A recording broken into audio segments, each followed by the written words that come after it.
नमस्कार सभी साथियों का अपराध मुक्त भारत पर स्वागत है। और आज की चर्चा का विषय मैं राजेश बिलैया जी की जो पिछली बार वार्ता हम लोगों की आपस में हुई थी, जिसे प्रकाशित भी किया जा चुका है या प्रकाशित होना है अभी प्रकाशित नहीं हुई है, मेरे ख्याल से कल तक हो जाएगी। तो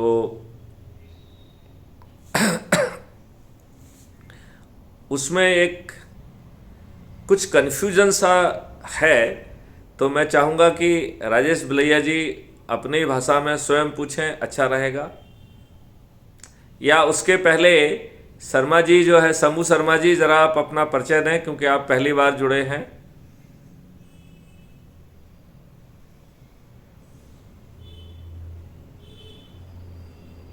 ओके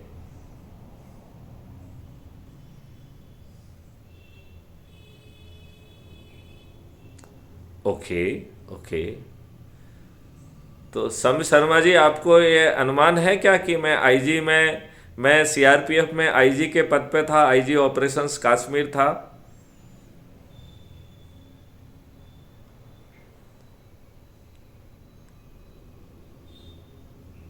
शंभू शर्मा जी, आपको इस आपको इस बात की जानकारी है? आप नौकरी में तो आप रहे होंगे, आपने भी शायद सुना हो।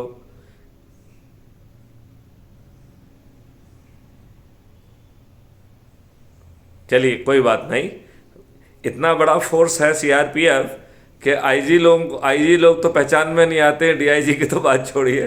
तो सब इंस्पेक्टर रैंक पे जो है किस सेक्टर में है, कहाँ है, बहुत सारा जो है मूवमेंट रहता है। तो ना मालूम पड़ने में भी कोई बहुत बुरी बात नहीं है। तो सोहम शर्मा जी का स्वागत है। आपने बहुत अच्छा कदम उठाया है क्राइम फ्री भारत मिशन से जुड़कर।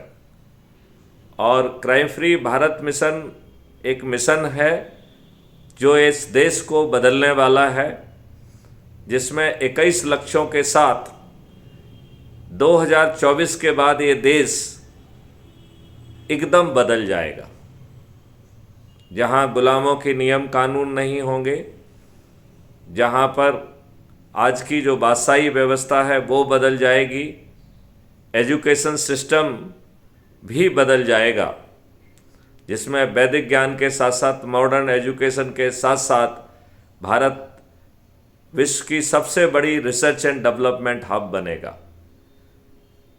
तो सबसे बेस्ट जो है रिसर्च का इकोसिस्टम भी भारत में ही होगा। 5 सर्टेनिटी के साथ भारत अपराध मुक्त रहेगा और भारत टैक्स फ्री भी होगा। क्राइम फ्री भारत के एग्रो मॉडल के तहत किसानों की आमदनी 5 गुना और मजदूरों की आमदनी 10 गुना बढ़ेगी। और दरिद्र नारायण जो कि स्लम एरिया में रहते हैं, उन्हें स्लम एरिया में नहीं रहना होगा, वो भी समृद्ध होंगे। ये कहना अतिशयोक्ति नहीं होगी कि भारत में 5 साल की अवधि में ही संभवतः कोई गरीब नहीं रहेगा। यह कहना भी अतिशयोक्ति नहीं होगी कि किसी को गरीब बने रहने का हक भी नहीं होगा, मतलब हर कोई समृद्ध होगा। तो चलिए, इसी के साथ जो है राजेश जी ने एक बहुत अच्छी प्रश्न उठाया था,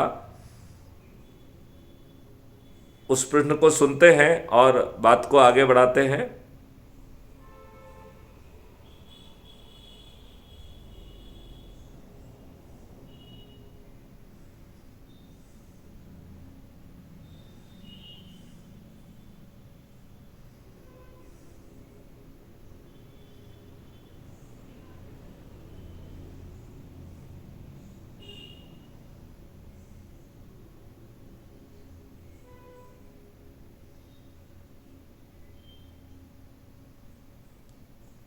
हाँ हाँ, पिलैया जी आपका।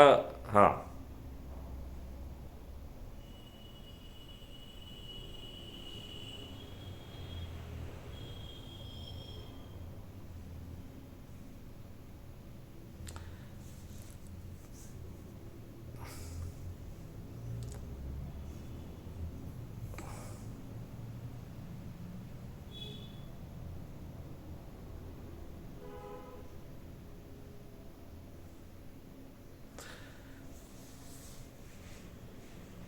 ये ये ये ये बहुत ही सुंदर प्रश्न है।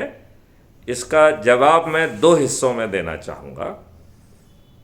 जवाब का पहला हिस्सा है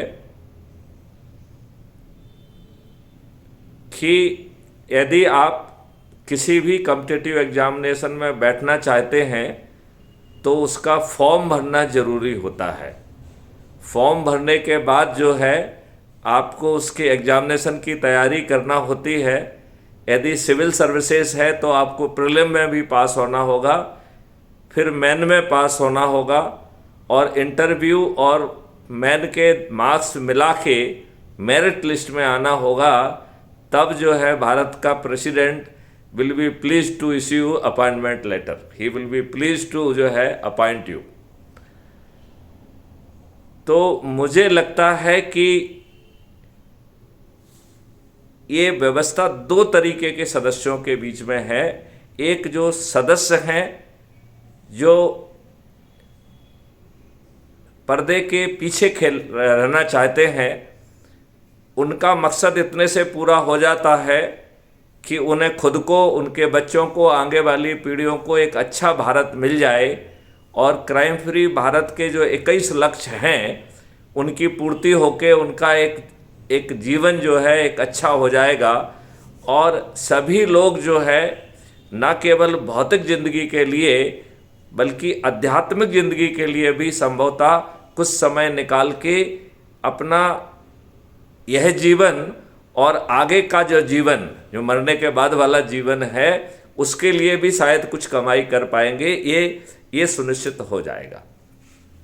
इसके लिए उन्हें पर्दे के सामने आने की ज़रूरत नहीं है।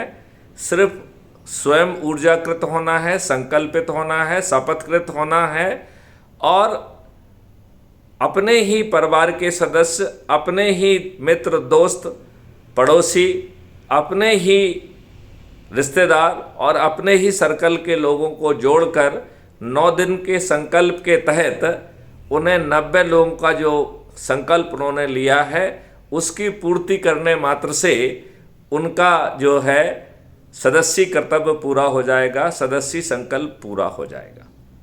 राइट? ये वो लोग नहीं हैं जो क्रीज पर आकर फ्रंट में खेल के पार्टिसिपेट करना चाहते हैं। और आज मैंने उसकी एनोमली जो है पुलिस के रिक्रूटमेंट से देने की कोशिश की है। तो जैसे पुलिस में भर्ती जो है कांस्टेबल रैंक पे होती है, सब इंस्पेक्टर रैंक पे होती है, डिप्टी एसपी रैंक पे होती है और आईपीएस रैंक होता है जो कि आगे चल के डीजी बनता है। इसी तरीके से क्राइम फ्री भारत ने ऐसे ही 4 स्तर दिए हैं। 2 स्तर जो है भारत सरकार और राज्य सरकार के हो गए हैं और 2 स्तर जो है वो लोकल सेल्फ गवर्नमेंट से आ रहे हैं, जिसमें जिला पंचायत अध्यक्ष और मेयर और उसके नीचे का पंच, सरपंच और पार्षद। तो उसमें शहरी क्षेत्र भी हो गया और ग्रामीण क्षेत्र हो गया है। तो पंच, सरपंच और उसको अपन मान लें कि वो सिपाही स्तर का हो गया। मेयर को और जिला पंचायत को मान लें कि सब इंस्पेक्टर रैंक का हो गया। यदि अपन जो है विधायक को मान लें डिप्टी एसपी रैंक के स्तर का एक कॉम्पिटिटिव एग्जामिनेशन हो गया और सांसद को मान लें आईपीएस स्तर का, सिविल सर्विसेज स्तर का कॉम्पिटिटिव एग्जामिनेशन हो गया। अब किसी को चाहे सिपाही बनना हो, चाहे सब इंस्पेक्टर बनना हो, चाहे डिप्टी एसपी बनना हो, चाहे आईपीएस बनना चाहता हो, मूल रूप से पेट पालने के लिए तो हर कोई होता है, लेकिन कहीं ना कहीं देश के लिए कुछ कर गुजरने की भी इच्छा हर रैंक में होती है। वो कितना कर पाता है, नहीं कर पाता है, वो विषय हो सकता है, लेकिन कहीं ना कहीं ये इच्छा भी होती है। कम से कम शुरू में तो होती ही है, बाद में चाहे जो है ना परिस्थितियों के थपेड़े खाते वो उसमें कुछ डाइल्यूशन आ जाए। तो उन सब किसी भी उसमें सबसे पहले ज़रूरी होता है कि हम जो है उस एग्जामिनेशन का फॉर्म भरें। यदि आप फॉर्म नहीं भरेंगे तो आप जो है उसमें अपीयर ही नहीं हो सकते हैं। और फॉर्म भरने के बाद आपको एलिजिबल होना चाहिए। तो जैसे विधायक जो है उस स्टेट का निवासी होना चाहिए। तो यदि आप पंजाब के निवासी हैं और मध्य प्रदेश से आप विधायक बनने की इच्छा रखते हैं, तो आपकी वो इच्छा ठीक नहीं है।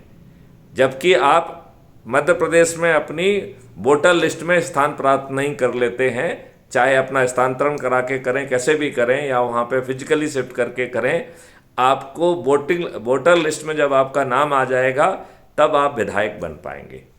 तो एक तो हो गया फॉर्म भरना, दूसरा हो गया एलिजिबिलिटी, फिर इसके बाद डिपेंडिंग अपॉन कि कौन से एग्जामिनेशन है, प्रीलिम, मेन, इंटरव्यू और मेरिट लिस्ट। आपसे मैं ये पूछना चाहता हूँ कि बिना फॉर्म भरे, बिना एग्जामिनेशन में बैठे, बिना इंटरव्यू दिए, क्या आप जो है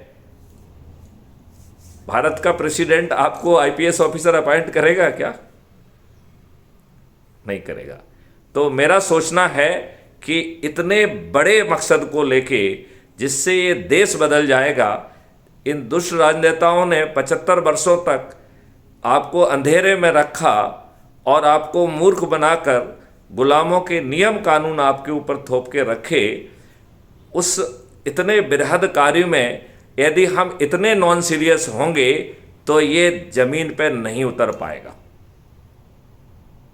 तो मेरा ये मानना है कि हमारी ये इच्छा शक्ति होना चाहिए, और यदि ये इच्छा शक्ति नहीं है तो सदस्य बन के 9 दिवसीय जो वो है उसको पूरा करके बस खुश रहिए, क्या दिक्कत है? हंसना और गाल फुलाना नहीं होगा, राइट? नंबर 1। नंबर 2, एक क्षेत्र से एक व्यक्ति नहीं रहेगा। एक क्षेत्र से, मान लो एक सांसद क्षेत्र से 1000 व्यक्ति भी अपनी इच्छा जाहिर कर सकते हैं, राइट? और सब लोगों को संगोष्ठियाँ करना है, सब लोगों को जोड़ना है। तो इस प्रकार से हम बड़ी आसानी से, संजय जी नमस्कार, तो इस प्रकार से हम बड़ी आसानी से मेरिट लिस्ट में आ सकते हैं। लेकिन जिस दिन से उसने विचार बनाया है कि मुझे इस स्तर के उसमें चयन होना है, उस दिन उसे, मेरे हिसाब से मुझे लगता है कि उसे अपना संकल्प पत्र भरना चाहिए। यदि वो संकल्प पत्र भरेगा तो उसके जेहन में वो संकल्प होने के कारण वो ठीक ढंग से तैयारी करेगा, नहीं तो वो प्रीलिम में भी पास नहीं हो पाएगा। तो मेरा ये मानना है कि इतने बड़े संकल्प के लिए यदि हमारी खुद की इच्छा जो है चंद्रगुप्त बन के क्रीज पे खेलने की नहीं है, तो हमें कम से कम इतना तो योगदान करना ही चाहिए कि जो संभावित चंद्रगुप्त हैं उनकी सूची बनाना चाहिए।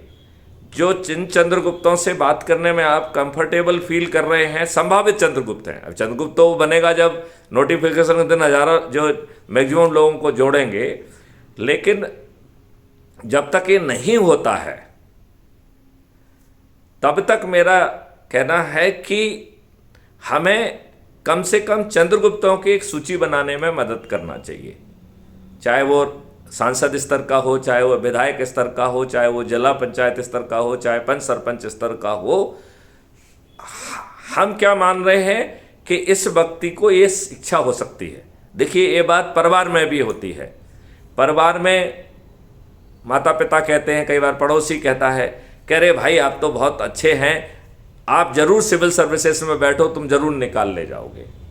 कोई ना कोई उसका हौसला बढ़ाता है, कोई ना कोई उसको उसकी शक्ति का एहसास दिलाता है, और जब वो लग के तैयारी करता है तो हो सकता है पहले अटेम्प्ट में ना निकल पाए, दूसरे अटेम्प्ट में निकल जाता है, राइट? तो यहाँ पे तो अटेम्प्ट का चक्कर नहीं है, यहाँ तो 2024 में, और अब विचार ये बन रहा है कि 2023 में 3 राज्यों में हम अपने चंद्रगुप्त को उतारेंगे। आज हम आप लोगों से मंत्रणा भी करना चाहेंगे कि आप लोगों की इच्छा क्या है। तो मेरा मानना है कि ये अधपकी खिचड़ी नहीं हो सकती है कि ये नहीं आया तो वो नहीं आया, नंबर 1।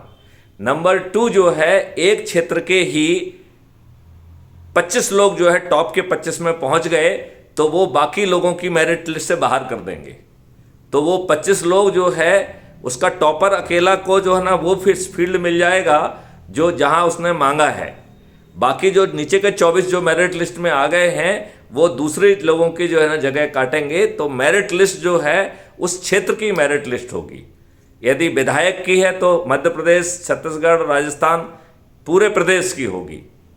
यदि जो है हम सांसद की बात करें तो ऑल इंडिया की मेरिट लिस्ट होगी।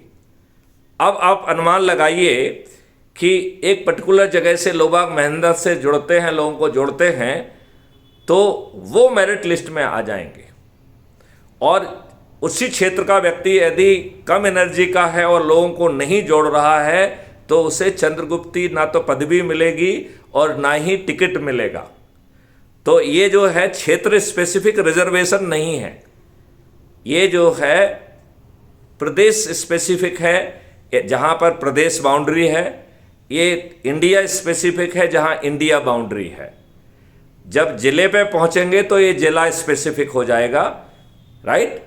तो जो वहाँ के लोकल के नियम है, वो नियम के तहत जो सबसे बृहद क्षेत्र का व्यक्ति एलिजिबल होगा, उसी व्यक्ति को जो है उसका वो मिलेगा। आगे चल के इस बात की संभावना है कि बहुत नियमों में परिवर्तन होगा, लेकिन वो भविष्य की बात है। भविष्य में तो बहुत कुछ बदलने वाला है। भविष्य में तो जो है separation of executive from legislature हो जाएगा। आपकी एग्जीक्यूटिव परमानेंट हो जाएगी 5 साल के लिए। एग्जीक्यूटिव जो है विल नॉट रिमेन लेजिस्लेचर, तो वो जो है ड्राफ्ट लाएगी, उसे पास करने का अधिकार नहीं होगा। जो एक्ट हैं वो एज ए एक्ट पास नहीं होंगे, वो सेक्शन वाइज पास होंगे, जिससे हर सेक्शन पे लंबी चौड़ी बहस होगी और देश हित में जो सबसे अच्छा होगा और विश्व के सभी कानून को भी जो है ना कंपैरेटिवली रखा जाएगा। भारत के जो कानून होंगे वो विश्व के सबसे बढ़िया कानून होंगे। आज जैसे घटिया कानून नहीं होंगे कि एक व्यक्ति की हत्या हो जाए तो वही सजा, और आपने 25 व्यक्तियों को मार दिया तो वही सजा, आपने गला दबा के मारा तो वही सजा, और आपने उसको काट काट के उसके जो ना टुकड़े टुकड़े करके अंगीठी में जला दिया तो वही सजा। ये सब घटिया कानून की बातें हैं, और ये जानबूझ के जो है ना अंग्रेजों ने इस तरीके की व्यवस्था बनाई थी, जिससे भारतीय उस व्यवस्था में फंसे रहें। आज भी जो है चाहे टैक्स हो चाहे कोई वो हो, उसमें इतने डिफिकल्ट कंप्लायंस कर दिए जाते हैं। कुछ आदमी टैक्स से मारे जाते हैं, कुछ आदमी टैक्स की कंप्लायंस से और उसके भय से मारे जाते हैं।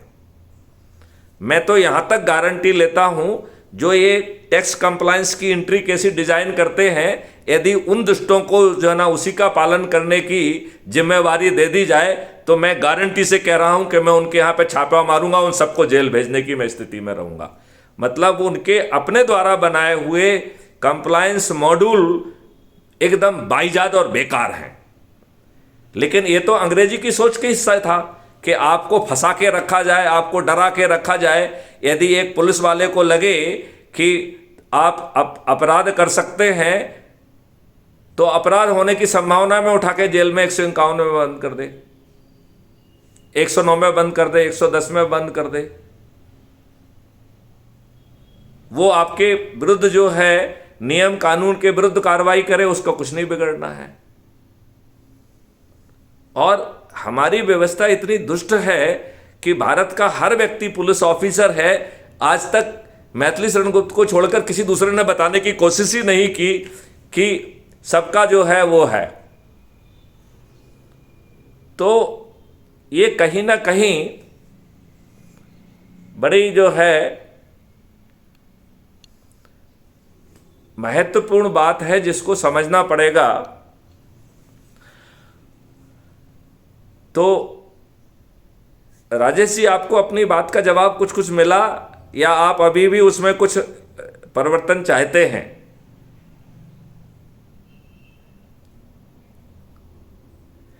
नहीं, आप इस चिंतन से और सोच से और लॉजिक से सहमत हैं?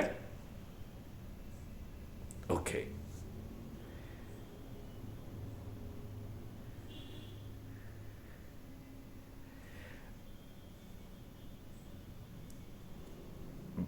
और बड़ा सिंपल कारण है उसका,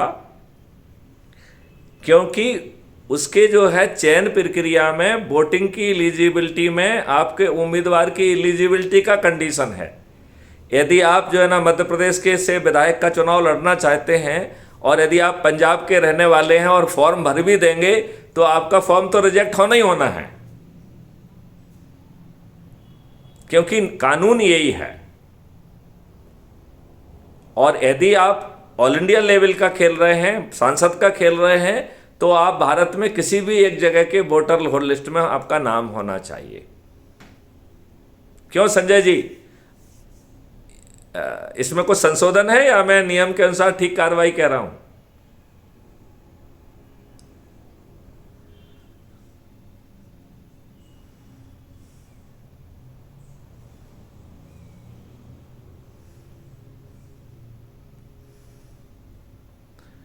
तो मेरिट लिस्ट जो है उसी तरीके की होगी। जैसे आपने विधायक का स्तर का आपने भरा और एक क्षेत्र में लोगों ने ज़्यादा जोश से मेहनत की तो वहाँ के 10 लोग मेरिट लिस्ट में आ गए, तो वो जो टॉपर होगा उसे अपना ही मिल जाएगा। जैसे अभी होता है कि आपके ज़्यादा मार्क्स होते हैं तो आपको होम कैडर मिल जाता है, बाकी लोग जो है ना आसपास के जो है ना स्टेट में चले जाते हैं। तो वैसे ही जो है जिसके हाईएस्ट होंगे उसे अपना होम जो है क्षेत्र मिल जाएगा जो उसने भरा है, और बाकी लोग जो है फिर एडजस्ट किए जाएंगे जो एग्जीक्यूटिव कमेटी के अपने क्राइटेरिया के हिसाब से। लेकिन आप मेरिट लिस्ट में आ गए तो कहीं ना कहीं का सांसद का टिकट आपको मिलना तय है। कहाँ कहाँ मिलेगा ये फिर एग्जीक्यूटिव कमेटी डिसाइड करेगी, लेकिन ये पक्का है और ये भी पक्का है कि कोशिश किया जाएगा कि आपको आसपास एडजस्ट किया जाए। तो जो जिससे कि तो मेरे ख्याल से कुछ कुछ बात आप लोगों को, अच्छा राजेश जी तो गायब ही हो गए, अच्छा शायद कुछ हो सकता है टेक्निकल प्रॉब्लम हो। तो मुझे लगता है कि राजेश जी ने ये बात तो कही दी थी कि उनको जवाब मिल गया है और उस जवाब से वो संतुष्ट भी हैं और खुश भी हैं, तो ये बहुत अच्छी बात है। मैं जो है अफसर साहब जी से भी वही बात कर रहा था और लगभग वैसी ही बात मेरी संजय सिवाल जी से भी हो रही थी। मुझे लगता है कि वो बहुत महत्वपूर्ण मुद्दा था। आप दोनों लोग जो है उसको उठाना चाहेंगे जिससे कि इस जनरल मीटिंग में उस पर चर्चा हो सके और लोग बाग उसमें जो है लोगों का क्लैरिफिकेशन हो। और जो लोग जुड़ना चाहते हैं वो जो है अपने प्रश्न भी सोच के रखें, उन्हें क्या कहना है वो भी सोच के रखें, और वो क्या प्रयास कर रहे हैं ये हम उनसे पूछेंगे तो इसका जवाब देने के लिए भी थोड़ा सा वो अपनी तैयारी रखेंगे, तो ये मीटिंग ज़्यादा सार्थक हो जाएगी। अफसर साहब जी।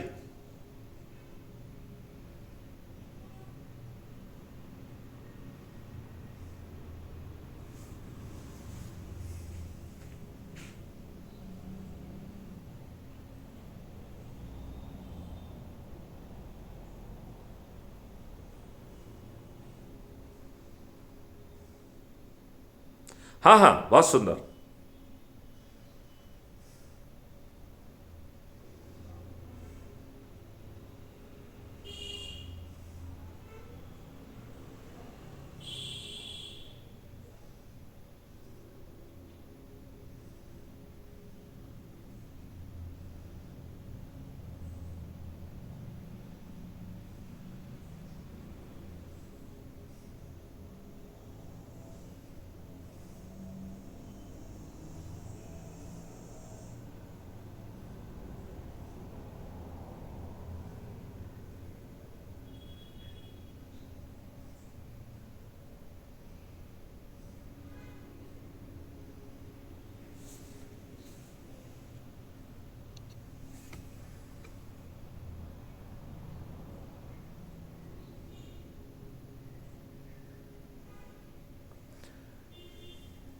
मैं इसका जवाब आपको देना चाहूँगा। एक तो बात यह है कि ये तो एनजीओ की बात कर रहे हैं, किसी सामाजिक संगठन की बात कर रहे हैं, उनको तो जुड़ने की पूरी पूरी पात्रता है ही।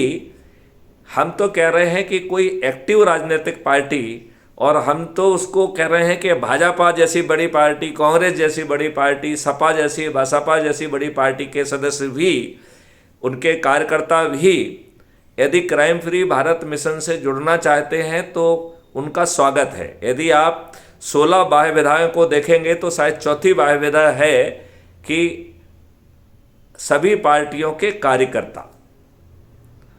तो एनजीओ तो हर हालत में उनको जोड़ना ही चाहिए, क्योंकि मेरा मानना है कि सभी समाज सेवी संगठनों को, सभी एनजीओ को, सभी जो है, मैं तो कह रहा हूँ मातृशक्ति को, वरिष्ठ नागरिकों को, इंजीनियर्स, डॉक्टर्स, चार्टर्ड अकाउंटेंट, अर्थशास्त्रियों को, और आपने देखा होगा कि मैं बहुत सारे साधु संत समाजों से भी बात कर रहा हूँ। मैं अफसर साहब जी विशेष तौर पे आपको बताना चाहूँगा कि संत समाज को तब तक मोक्ष नहीं मिलता है जब तक कि वो जन कल्याण के काम नहीं करते हैं। मतलब संत समाज का मोक्ष तभी संभव है जब वो जन कल्याणकारी काम करे। तो वो जन कल्याणकारी कार्य जो है, अपराध मुक्त भारत मिशन से अच्छा कोई नहीं हो सकता है। तो यदि संत समाज जुड़ती है और लोगों को जागरूक करती है और अच्छी भाषा में जागरूक करती है, अभी मेरे कहा से अपलोड नहीं हो पाया है, मेरी दयानंद जी से बात हो रही थी, संत हैं, महात्मा हैं, उनसे बात हो रही थी। एक कविता जी हैं जो कि मंडलेश्वर हैं, उनसे भी मेरी बात हो रही थी, और मैं इसी बात पे जोर डाल रहा था और ये बात उन दोनों ने मानी कि हाँ, संत समाज का तभी मोक्ष और कल्याण हो सकता है यदि वो जन कल्याणकारी कार्य करने में अपने आप को समर्पित, और जब तक सफल नहीं होंगे तब तक वो संत होकर संत नहीं हो पाएंगे। उनकी संत की पूर्णता तभी होगी जब वो जन कल्याण के काम करेंगे। तो मैं संतों को भी जगा रहा हूँ कि इससे ज़्यादा बड़ा कल्याण का काम कोई नहीं हो सकता है, जहाँ भारत का हर नागरिक सुखी हो जाएगा, गुलामों के नियम कानून से उसे मुक्ति मिल जाएगी। आज की जो लाटसाबी व्यवस्था है वो पारदर्शी भी होगी, अकाउंटेबल भी होगी। यदि वो गलत निर्णय लेगी तो जो उसे गलत निर्णय के लिए दंड मिलना चाहिए वो तो प्रशासकीय दंड मिलेगा ही, उसके साथ साथ विक्टिम को जो क्षति होगी उसकी क्षतिपूर्ति की राशि भी दुगनी वसूल की जाएगी। तो जो जितनी क्षति विक्टिम की हुई वो उसे दे दिया जाएगा, और उतनी ही राशि शासन के खजाने में जाएगी जो भारत के विकास के लिए काम आएगी। क्योंकि भारत जो है वो टैक्स फ्री भी होने वाला है। तो और भारत के टैक्स फ्री होने के बावजूद भी शासन के पास आज की तुलना में 20 गुना से भी ज़्यादा पैसा होगा। 20% ज़्यादा नहीं कह रहा हूं मैं, 20 टाइम्स कह रहा हूं। ये माइंड बॉगलिंग बात कह रहा हूं मैं, और इससे ज़्यादा भी होगा तो कोई बहुत बड़ी बात नहीं है। और सबसे बड़ी बात तो ये है कि क्राइम फ्री भारत के जो मॉडल्स हैं उन्हें शासकीय धनराशि की ज़रूरत ही नहीं है, क्योंकि आपका काम ही आपकी धनराशि है। यदि आप परिश्रम कर रहे हैं तो वो अपने आप में एक वेल्थ क्रिएशन है। यदि आपने जो है वाटर हार्वेस्टिंग के लिए यदि आपने एक 10 फीट गहरी खाई जेसीबी से खोदी है तो this work is self is a wealth. उसमें एक्वाकल्चर होगा, सब चीज़ें होगी, बड़े बड़े प्लांट लगाए जाएंगे। तो इसके लिए वेल्थ क्रिएशन का एक मॉडल है क्राइम फ्री भारत मनी, जो कि रुपी से भिन्न होगी। उसके इकोसिस्टम के आते ही धन का आवश्यकता ही खत्म हो जाएगी। और ये धन तो हमने बनाया है। ये धन जो है ये इतना पावरफुल कॉन्सेप्ट है।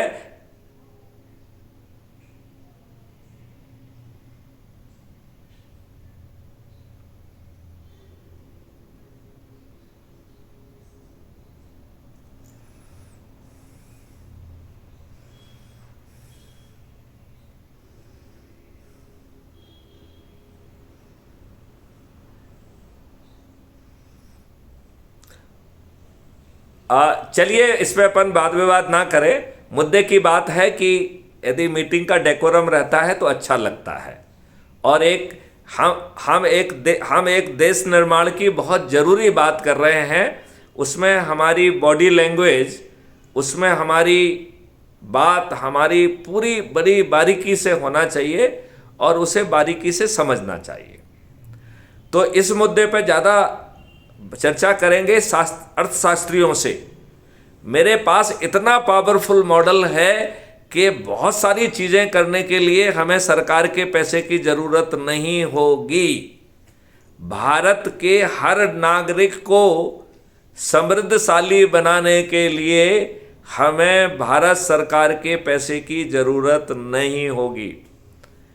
हमारा मजदूर से लेके हर कोई इतना पैसा कमाएगा कि वो डिजाइनर हाउस में रह पाएगा। हर शहर भारत का एक मॉडल दिखाई देगा। मतलब एक शहर का एक हिस्सा एक गुजराती टाउन जैसा दिखेगा, कहीं पे जो है ना तमिल टाउन जैसा दिखेगा, कहीं केरलाइट दिखेगा, और वहाँ पर वो फील और फिनिश वो चीज़ लाई जाएगी। यू विल फील कि अब आप तमिलनाडु में हैं। तो आप हैं भोपाल में, लेकिन भोपाल का एक एरिया वो जो है तमिलनाडु जैसा दिखेगा, एक एरिया केरला जैसा दिखेगा, और वहाँ पर उसी तरीके के पकवान रहेंगे, उसी तरीके के डांसेस वगैरह भी होंगे। तो एक टूरिज्म जैसी चीज़ आएगी। इतने गजब के जो है ना एम्प्लॉयमेंट मॉडल हैं कि ये दुष्ट राजनेताओं के और ब्यूरोक्रेट्स के दिमाग में आ ही नहीं सकते हैं, और ये मेरे दिमाग में भी नहीं आ सकते। मैं एक चीज़ ये भी बता दूं, ये तो कोई ईश्वरी कृपा हो रही है जिसके कारण जो है ऐसा हो रहा है। तो मैं यदि ये कहूँ कि ये सब मेरे दिमाग की उपज है तो मेरे ख्याल से मैं गलत क्रेडिट ले रहा हूँगा। लेकिन मैं आपको एक चीज़ आश्वस्त कर देता हूँ कि यदि हम जो पर्दे के पीछे खेलना चाहते हैं वो क्राइम फ्री भारत मिशन के ऊर्जाकृत और संकल्पित और शपथकृत सदस्य बन के अपने 9 दिवसीय जिम्मेवारी पूरी कर लें, इतने मात्र से ही ये देश बदल जाएगा। हमें इसके लिए चंद्रगुप्तों की ज़रूरत नहीं है, लेकिन हमें चंद्रगुप्तों की ज़रूरत है क्योंकि हमें मेरिट लिस्ट में 543 व्यक्ति चाहिए जो इन सांसदों को के विरुद्ध हमें खड़ा करना होगा, और भविष्य में ये भी नहीं चाहिए होंगे। भविष्य में तो best brain will come. Bharat का जो है ना फाइनेंस मिनिस्टर 9वीं फेल और 10वीं फेल व्यक्ति नहीं होगा। ही विल बी द विजार्ड, और उसका सिलेक्शन ही इसी बेसिस पे होगा कि वो कहेगा कि भारत के लिए वो क्या करेगा और कैसे करेगा, और बड़े बड़े विद्वान उसे ग्रिल करेंगे, और इस ग्रिलिंग को ऐप के माध्यम से जो वोट देने वाले लोग हैं उन तक पहुंचाया जाएगा, and they will elect their finance minister, they will elect their home minister. तो केवल लेजिस्लेचर और एग्जीक्यूटिव में सेपरेशन अकेला नहीं होगा, बल्कि मंत्री जो है अपना पोर्टफोलियो ना तो मुख्यमंत्री की मेहरबानी पर होल्ड करेंगे और ना ही प्रधानमंत्री की। तो आप कहेंगे कि साहब प्रधानमंत्री कैसे कंट्रोल करेंगे? तो उसमें बड़ा सिंपल सा फंडामेंटल लाया गया है कि जो प्रधानमंत्री की सोच है वो ओवरराइडिंग इन्फ्लुएंस रखेगी। उसे फाइनेंस मिनिस्टर को समझाने की ज़रूरत नहीं है। फाइनेंस मिनिस्टर को समझाने की ज़रूरत है कि सर ये ठीक है। अदरवाइज प्राइम मिनिस्टर को एक सिंपली ऑर्डर जारी करना है, anything inconsistent with the order of the prime minister will be null and void by any minister. तो हम अपने प्रधानमंत्री को इनको पटाने के लिए, समझाने के लिए इस चीज़ में एनर्जी खर्च नहीं करेंगे, बल्कि देश को आगे बढ़ाने में एनर्जी खर्च करेंगे। तो आपको अनुमान नहीं है कि आपके अध्यक्ष के दिमाग में भगवान क्या क्या ख्याल का जो है ना ऑलरेडी डाल चुका है, जिस पे भयानक मंथन चल रहा है। और इस काम में मैथिली शरण गुप्त अकेले नहीं हैं, बड़ी भारी टीम चल रही है, और उन्हें ना तो आपका जो है ना सदस्य से भी कुछ रुचि है और ना ही उनको चंद्रगुप्त बनने में कोई रुचि है। वो इस देश के लिए एक कंट्रीब्यूशन चाहते हैं और वो एक परिवर्तित भारत देखना चाहते हैं। तो अफसर साहब जी, कुछ मैंने आपकी बात को एड्रेस किया या कुछ मैं टेंजेंट चला गया हूं? यदि मेरी बात कुछ टेंजेंट चली गई है तो कृपया दोबारा क्वेश्चन को आप रिफ्रेम करें।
देखिए, मैं आपको बताऊं, मेरी फीड जो है भारतवर्ष के सबसे बड़े सभी पत्रकारों, चाहे वो प्रिंट मीडिया के हों या इलेक्ट्रॉनिक मीडिया के हों या सोशल मीडिया के भी हों, उन सभी के पास मेरी फीड जा रही है और वो सब जो है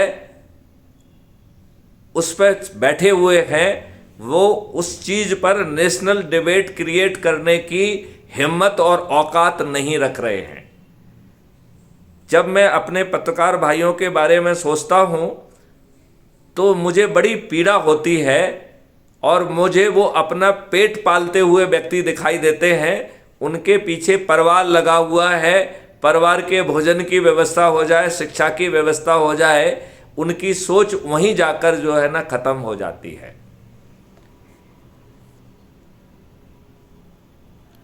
तो इस बात को आप समझ रहे हैं क्या? तो हमें अभी पत्रकार बहुत सारे, ऐसा कोई पत्रकार नहीं होगा जिसका नाम आप जानते हो ऑल इंडिया लेवल पे, उसको क्राइम फ्री भारत के बारे में जानकारी ना हो या हमारी फीड नहीं पहुंच रही हो, ऐसा एक भी पत्रकार नहीं होगा। लेकिन हमारे पत्रकार जो है, उन्होंने जो हमारी सोच का हिस्सा था कि वो संविधान के चतुर्थ स्तंभ हैं, उन्होंने वो ओहदा खो दिया है। अब जो है वो उनकी कलम और हाथ सब बंधे हुए हैं।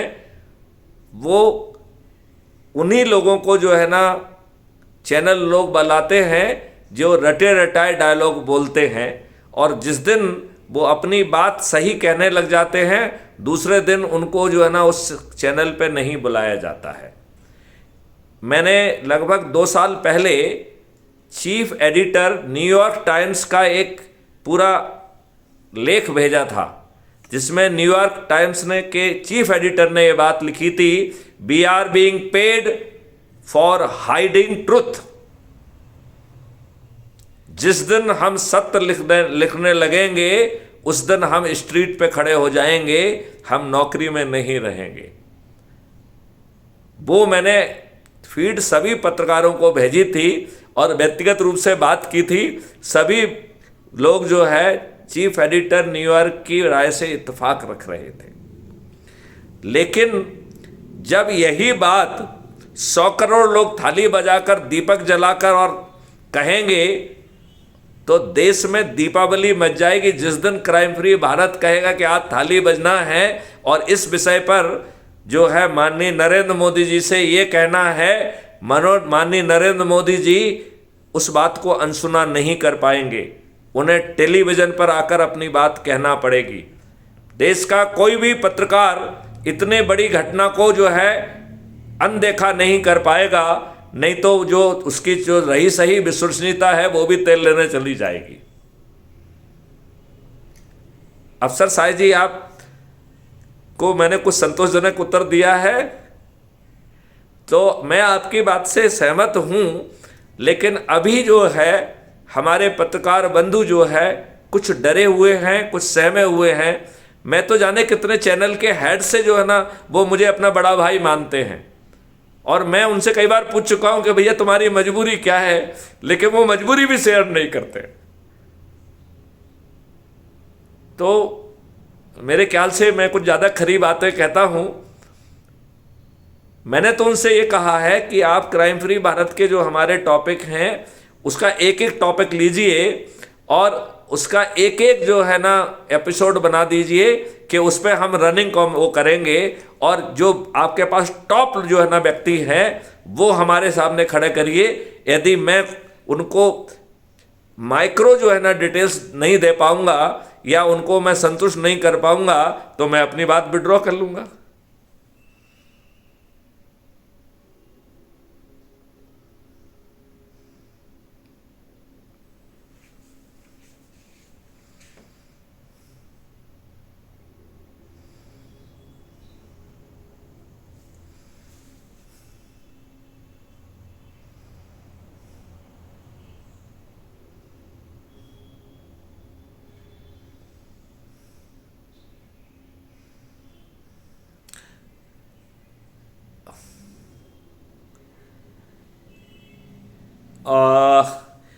अमित शाह जी, मैं इसके लिए आपको 2 मिनट में पूरा एक योजना बताता हूं।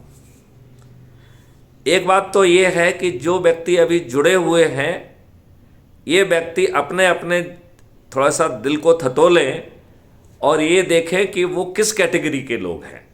मतलब वो जो है पर्दे के पीछे सिर्फ सदस्यीय भूमिका निभाकर ही खुश हैं या वो चंद्रगुप्त बन के फ्रंट लाइन में बैटिंग करना चाहते हैं। क्योंकि क्राइम फ्री भारत का मकसद तो बिना चंद्रगुप्त के भी पूरा हो रहा है। हमें चंद्रगुप्त तो इसलिए बनाना है क्योंकि हमें विधायक का नॉमिनेशन देना है किसी को, और यदि हमारे पास कोई सार्थक तरीका नहीं होगा तो जैसे दूसरी पार्टियां जो है ना बदमाशी मक्कारी करती हैं, हम नहीं भी करेंगे तो आरोप तो वही लगने वाले हैं। तो आज की स्थिति में जैसे कॉम्पिटिटिव एग्जामिनेशन में कंपटीटर के दिमाग हाथ में सब चीज़ रहती है, यदि वो मेहनत करेगा तो वो मेरिट लिस्ट में आएगा। हमारे हाथ में ना तो किसी को चंद्रगुप्त बनाने की शक्ति है। जो चंद्रगुप्त अपनी मेरिट लिस्ट में आ गया सबसे अधिक लोगों को जोड़ के, उसको जो है जी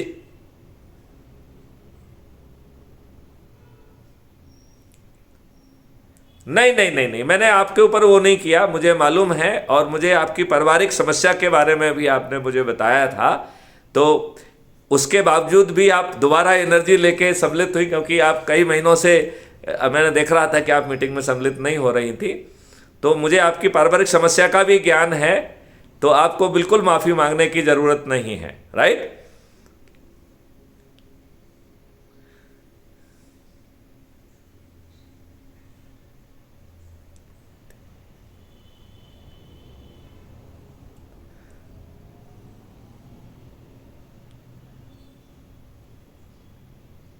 नहीं, ये दिल दिमाग नहीं, ये पूरा देश कह रहा है। आप जो है फाइटिंग प्लेन चला रहे हैं। आप बताइए, नारी शक्ति जो है इट इज सुपीरियर पावर। जब देवताओं का बस नहीं चलता था तो वो दुर्गा जी की तपस्या करते थे, और दुर्गा जी फिर जो है ना दुष्टों का नाश करती थी। जिनको ये ब्रह्मा विष्णु महेश हैंडल नहीं कर पाते थे, उसे दुर्गा जी हैंडल करती थी। राइट। तो इसलिए देखिए, ये कोई यूरोप नहीं है। आपको मालूम है यूरोप में क्या था? यूरोप में उनकी फिलॉसफी थी कि महिलाओं की आत्मा ही नहीं होती है। राइट। महिलाओं को वोट देने का हक नहीं था, महिलाओं को गवाही देने का हक नहीं था। जब महिलाओं ने बहुत संघर्ष किया तो उन्हें कंसेशन के बतौर एक पुरुष दो महिलाओं के बराबर थे। मतलब यदि दो महिलाएं कोई बात बोलेंगी और एक पुरुष बोलेगा तो उसे बराबर माना जाएगा। इतने घटिया है यूरोप वाले। और जिनको आप महिमा मंडित करके एक्सप्लोरर कहते हैं, कोलंबस और वास्को डिगामा दोनों लुटेरे थे, और अपने जो है ना पोप महोदय से लूटने का सर्टिफिकेट लेके आए थे।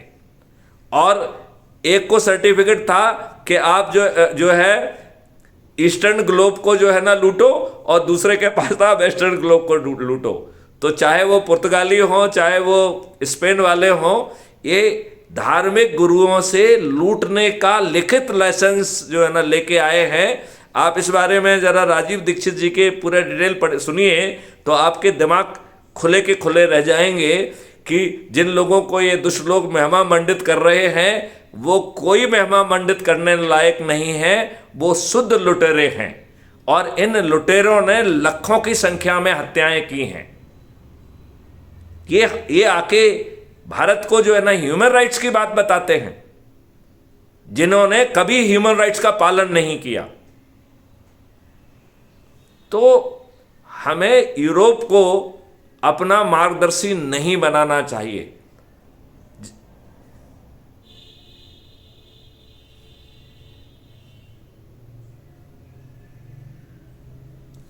आपने बिल्कुल सही कहा कि हमारे पास, देखिए, हमारे ऋषि और मुनियों को दृष्टा कहा जाता था।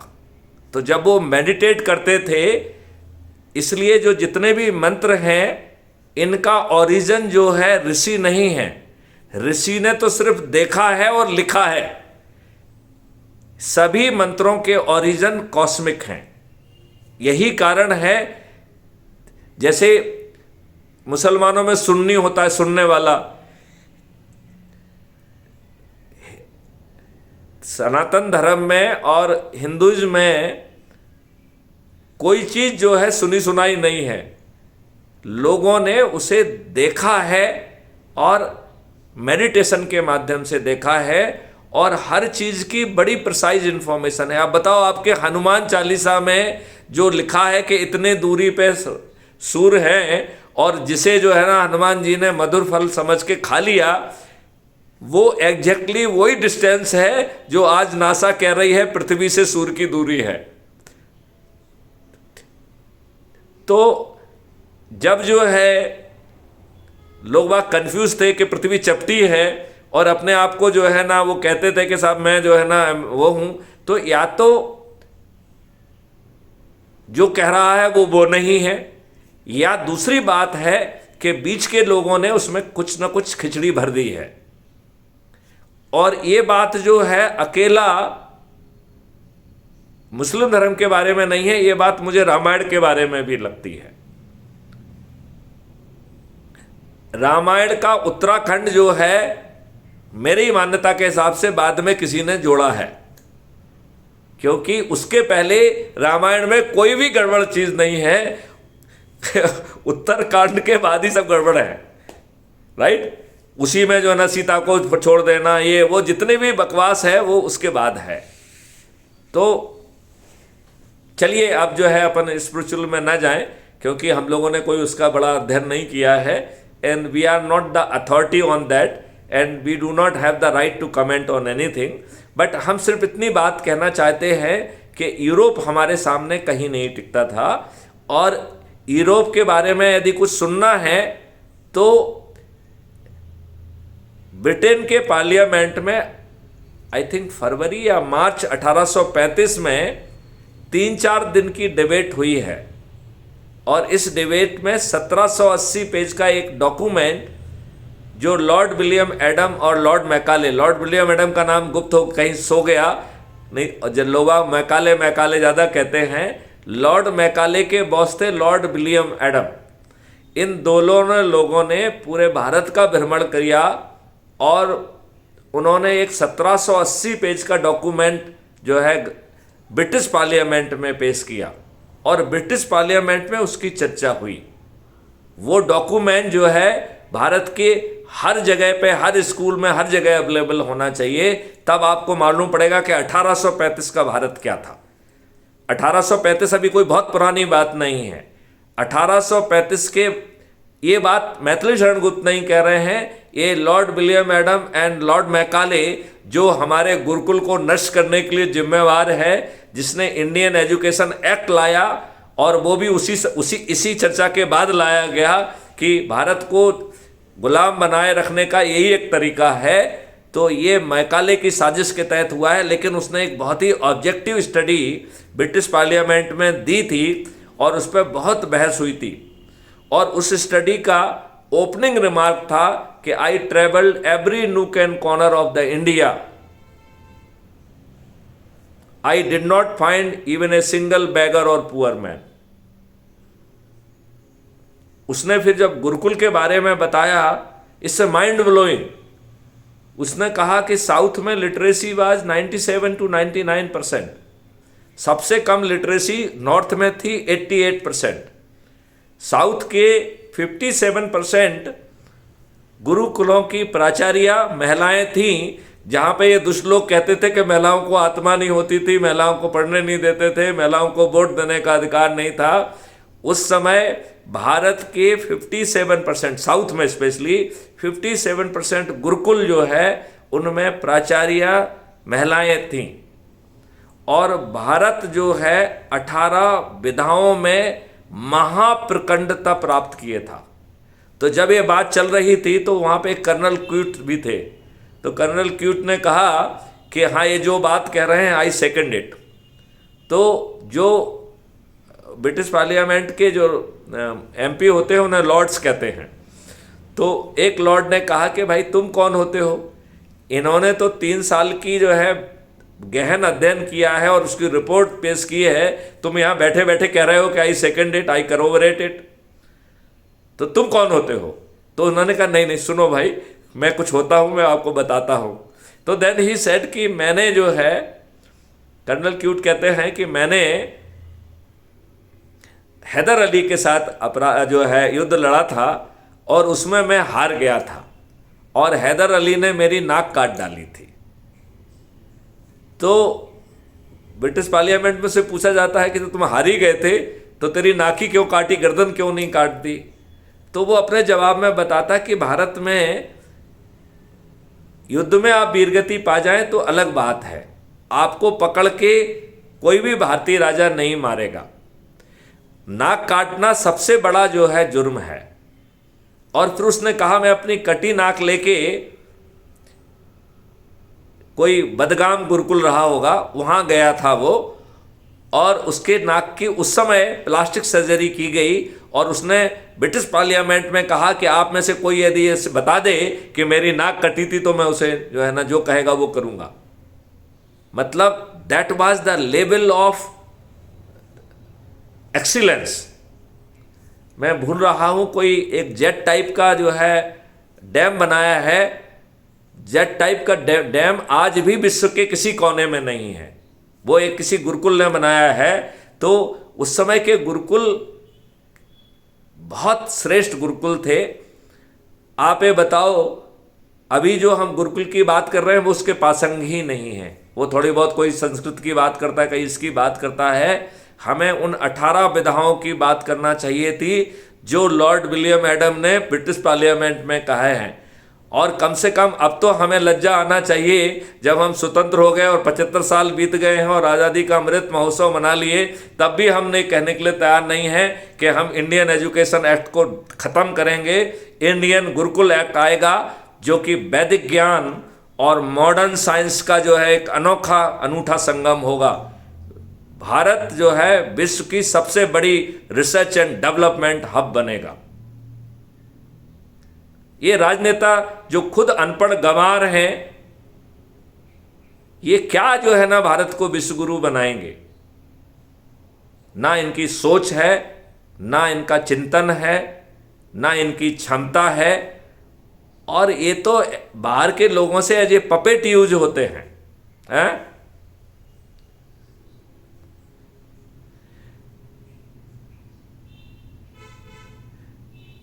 नहीं, ये पड़ोसियों के बारे में भी नहीं सोचते हैं, ये खुद के बारे में और अपने बच्चों को कैसे स्थापित किया जाए उसके बियॉन्ड कुछ नहीं सोचते हैं। अब ये सोचो, लालू जी का बेटा जो है, जो उप मुख्यमंत्री बना है, वो नौवीं फेल है। अब बता लो, एक मुख्यमंत्री का लड़का जो इतने साल मुख्यमंत्री रहा, वो ग्रेजुएशन भी नहीं कर पाया। आपने लालू यादव का नाम नहीं सुना था क्या? उनके लड़के की बात हो रही है। तो अब आप ये मुझे बताइए कि इनके बच्चों ने क्या संस्कार पाए हैं? चारों तरफ जो गंदगी देख रहे हैं, तो ये केवल अनपढ़ और गंवार ही नहीं है, ये कुसंस्कारित बच्चे हैं। इन कुसंस्कारित बच्चों को क्यों टिकट मिलना चाहिए? तो राजनेता शुद्ध दुष्ट लोग हैं, जिन्होंने अपने देशवासियों के से बहुत बड़ी गुस्ताखी और देशद्रोह किया है और गुलामों के नियम कानून हमारे ऊपर थोप के रखे हैं। ये बड़ा ही लज्जा का विषय है। इन्हीं अंग्रेजों ने, देखा जाए तो हम भारतीयों का ही यूज करके हमारे ऊपर जो है क्या किया उन्होंने? हमारे भारतीयों को ही यूज करके गोली चलवाई और भारतीयों को जो है ना हत्याएं करवाई। अब आप बताइए, जलियांवाला कांड में गोली किसने चलाई? भारतीय सिपाहियों ने। तो ये इतनी दुष्टता वाली बात है।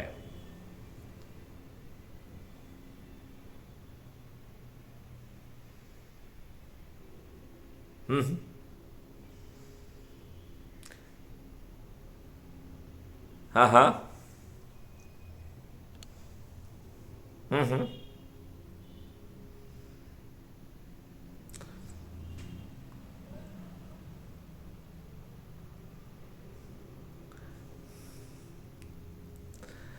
ये दुष्ट राजनेता सब एक ही थैले के चट्टे बट्टे हैं।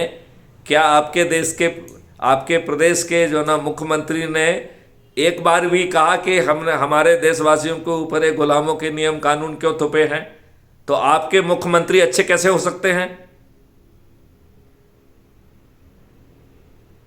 अरे, लड़कियों को जो मिलना चाहिए वो भी नहीं मिल रहा है। हमारे जो है ना एक साथी कह रहे हैं, लल्लन जी कह रहे हैं कि रश्मि जी बहुत भोली हैं। तो आप बहुत भोली हैं, आपको जो है दुनियादारी में क्या चल रहा है वो मालूम नहीं है।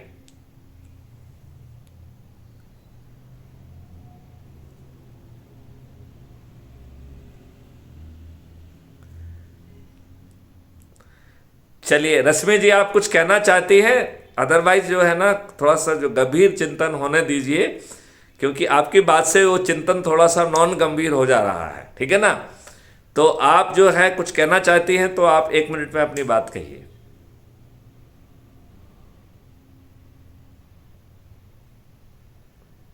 अच्छा, तो अश्विनी जी, आप बहुत लंबे समय के बाद मिले हैं, आपको बहुत बहुत नमस्कार।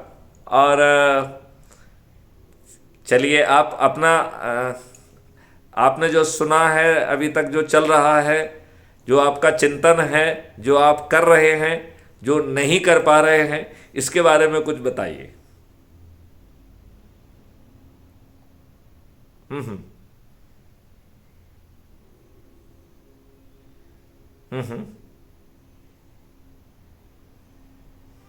जी जी जी जी।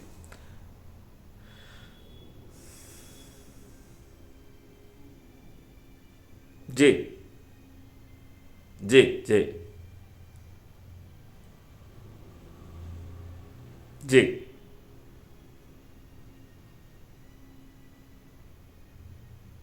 जी। नहीं नहीं नहीं, देखिए कभी हालात ऐसे आ जाते हैं, लेकिन अब हम जो है अपनी लक्ष्मण रेखा के नज़दीक पहुंच रहे हैं, राइट। और अभी 2-3 दिन पहले, अभी आप लोगों से और चर्चा करके उसको अंतिम रूप देना है।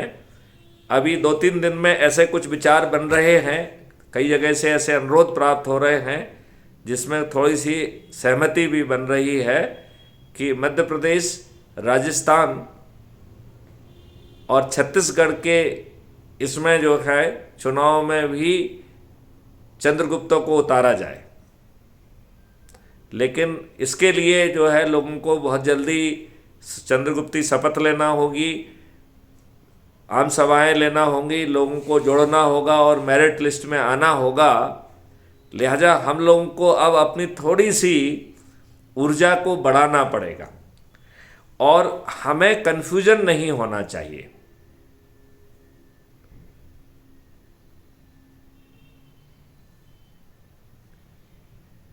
जो है कोई, हमें इस बात में कोई कन्फ्यूजन नहीं होना चाहिए कि हमारी सोच कहाँ तक जा रही है। अभी आपके आने के पहले हम लोगों ने इस बिंदु पे चर्चा की थी कि हमारी सोच के दो हिस्से हो सकते हैं। एक सोच का हिस्सा है कि हम सदस्य शपथ को पूरा करके 9 दिन का जो संकल्प है उसे पूरा करके पर्दे के पीछे से अपने लिए और अपने बच्चों के लिए एक अच्छा भारत चाहें, जो कि संभव है, राइट। क्योंकि यदि हम सदस्य संकल्प को अकेला ही पूरा कर लें तो हम 100 करोड़ भी होंगे और सभी राजनीतिक पार्टियों के सभी राजनेता पराजित भी हो जाएंगे, इतने मात्र से, बिना चंद्रगुप्तों के। लेकिन हमें चंद्रगुप्त इसलिए भी चाहिए क्योंकि आज की व्यवस्था में हमें किसी को तो लड़ाना है, तो चंद्रगुप्त जैसा पारदर्शी और कोई दूसरा सिस्टम मुझे समझ में अभी तक तो नहीं आया है। यदि कोई और कुछ सुझाव मिलेगा तो उस पर भी विचार करने में कोई बुराई नहीं है, लेकिन ये बिल्कुल वैसा ही है जहाँ पे हर चीज़ जो है उस कैंडिडेट के हाथ में है कि वो यदि अच्छी तैयारी करके यूपीएससी में बैठता है तो प्रीलिम भी पास करेगा, मेन भी पास करेगा, इंटरव्यू में भी जाएगा और दोनों के ज्वाइंट मार्क्स में मेरिट लिस्ट में भी ऊंचा स्थान प्राप्त करेगा। तो ऐसे जो चंद्रगुप्त निकलेंगे वो ऊर्जावान होंगे, सोच से भी जो है ना वो होंगे, और चूंकि वो बहुत मेहनत करेंगे तो जो 21 लक्ष्य हैं वो उनके सबकॉन्शियस माइंड में भी प्रवेश कर जाएंगे। तो यदि बौद्धिक स्तर पर वो थोड़े से कमज़ोर भी हैं तो उसे चिंता का कोई विषय नहीं है, क्योंकि मैथिली शरण गुप्त ने चाणक्यों के पीछे फौज खड़ी रखी है जो दिन रात इस पर चिंतन कर रही है और मॉडल बना रही है, टेक्नोलॉजी बना रही है। तो हमें तो चंद्रगुप्त चाहिए इन दुष्ट राजनेताओं को पराजित करने के लिए और बाद में नियम कानून बनाने के लिए, और उस पर अच्छे ढंग से विचारण करके हाँ की जीत हुई और ना की हार हुई, इस आधार पर।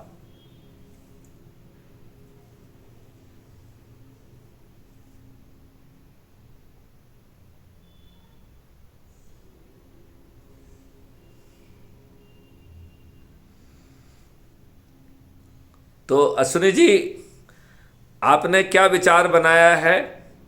आप जो है सदस्य जो है ना संकल्प के साथ रहना चाहते हैं, या आप जो है चंद्रगुप्ती संकल्प के साथ? जो चंद्रगुप्ती संकल्प में भी अभी थोड़ी देर पहले चर्चा हुई है कि 4 लेवल का है और हमने उसे पुलिस विभाग के रिक्रूटमेंट से थोड़ा सा जोड़ के देखने की कोशिश की। तो जैसे पुलिस विभाग में constable, sub inspector, deputy SP, IPS, ये 4 लेवल का रिक्रूटमेंट है, राइट। इसी तरीके से पंच सरपंच स्तर का, जिला अध्यक्ष मेयर स्तर का तो वो सब इंस्पेक्टर का हो गया, विधायक का जो है वो डिप्टी एसपी लेवल का, और जो सांसद का है वो आईपीएस लेवल का मान लें। तो हमें मेहनत करके, बहुत मेहनत करना पड़ेगी। आप जो है जो सिविल सर्विसेज को जो क्वालिफाई करते हैं उन बच्चे के इंटरव्यू देखिए, वो कितने घंटे पढ़ते हैं, कितनी मेहनत करते हैं। तो यदि आप जो है सांसद की मेरिट लिस्ट में आना चाहते हैं और वैसी इच्छा रखते हैं तो उस शक्ति से जो है ना भिड़िए। इसको कोई खेल वाला काम मत समझिए। और यदि वो सोच नहीं है तो सदस्य बनना काफ़ी है। सदस्य का शपथ पूरा कर लिया जाए, जो 9 दिन का संकल्प है, उतने मात्र से जो है ना आपका प्रयोजन और क्राइम फ्री भारत मिशन का प्रयोजन भी पूरा हो जाएगा। लेकिन जो है सांसदीय सीट पे आने के लिए, विधायकी सीट पे आने के लिए, मेयर की सीट पे और जिला अध्यक्ष, पंचायत जिला अध्यक्ष की सीट पे आने के लिए, या पंच सरपंच या पार्षद की सीट पे आने के लिए उस लेवल का सोच, उस लेवल का कमिटमेंट, और जैसे अभी हम चर्चा कर रहे थे कि यदि आप किसी एग्जामिनेशन में बैठना चाहते हैं तो सबसे पहले उसका फॉर्म भरना होता है। दूसरा, उसका एलिजिबल होना चाहिए जिससे आप स्क्रूटनी में ही बाहर ना हो जाएं। तीसरी बात जो है, आप उसके प्रीलिम, मेन और इंटरव्यू में जो है ना केवल क्वालिफाई करें बल्कि मेरिट लिस्ट में आएँ, तो उसके लिए बहुत मेहनत, हर इर्रिस्पेक्टिव ऑफ द लेवल, हर व्यक्ति को उस लेवल का जो है ना मेहनत करना पड़ता है। तो मेरा ऐसा मानना है कि हमें अपना उद्देश्य क्लियर होना चाहिए। तो मैं आप लोगों से अनुरोध करूंगा कि हमें अपना शपथ पत्र जारी करना चाहिए कि शपथ पत्र में जो है हम सदस्यीय शपथ पत्र अकेले से संतुष्ट हैं या हम चंद्रगुप्ती संतुष्ट या चंद्रगुप्ती सोच रखते हैं, किस स्तर की रखते हैं, किस क्षेत्र की रखते हैं। उससे क्या होगा कि हम कर्मठ होके जो है ना उसमें भिड़ पाएंगे। जो राजनेता कर रहे हैं वो हमें करना ही नहीं है। हमें अपने प्रभाव क्षेत्र के लोगों को पहले सूची बना देना है कि मैं इस तारीख को इतने बजे से इतने बजे आपके साथ चाय पीने आ रहा हूँ। अपने मोहल्ले के लोगों को बुला लेना और फिर उनको ऊर्जाकृत करके, संकल्पित करके, शपथकृत करके जोड़ना है और जल्दबाजी नहीं करना है। हमने कहा है कि एक रजिस्टर रखिए जिसमें उनके नाम, नंबर और जो है ना पता वता जो डिटेल्स हैं वो लिखवा लीजिए और सबसे पहले उन्हें एक व्हाट्सएप ग्रुप में जोड़िए। उस व्हाट्सएप ग्रुप में चर्चा करके उनको लगातार मोटिवेट करने का है। जहाँ ज़रूरत हो, जहाँ 1 to 1 जो है ना डायलॉग करिए और यदि ज़रूरत महसूस करें तो उसी जगह पे दूसरी संगोष्ठी भी उन्हीं लोगों के साथ करिए। तो यदि वो ऊर्जाकृत होके, संकल्पित होके, शपथकृत होके जुड़ेंगे तो ये महासंकल्प 9 दिन में पूरा हो जाएगा। और यदि वो आपके ने कुछ भी जो है ना कह दिया उनसे और ठीक ढंग से उनको ब्रीफ नहीं किया तो ये जो है ना 9 साल में भी पूरा नहीं होगा। तो हमें ये 2 चीज़ों को ध्यान में रखना है। जो सदस्य और संकल्प रखना चाहते हैं उनको भी कोई दिक्कत नहीं है, क्योंकि सदस्य संकल्प मात्र से अपराध मुक्त भारत संभव है। जो हमने सदस्य संकल्प रखा है उसके 1/10 से भी हम संभव है। देखिए, मैंने इस बात को कई बार समझाया है, एक बार फिर से दोहराता हूं। अकेले मैथिली शरण गुप्त एक व्यक्ति को 90 लोगों को जोड़ना है। जो 9 लोग पहले दिन जुड़ेंगे उनके पास 8 दिन बचेंगे तो उन्हें 80-80 लोगों को जोड़ना है।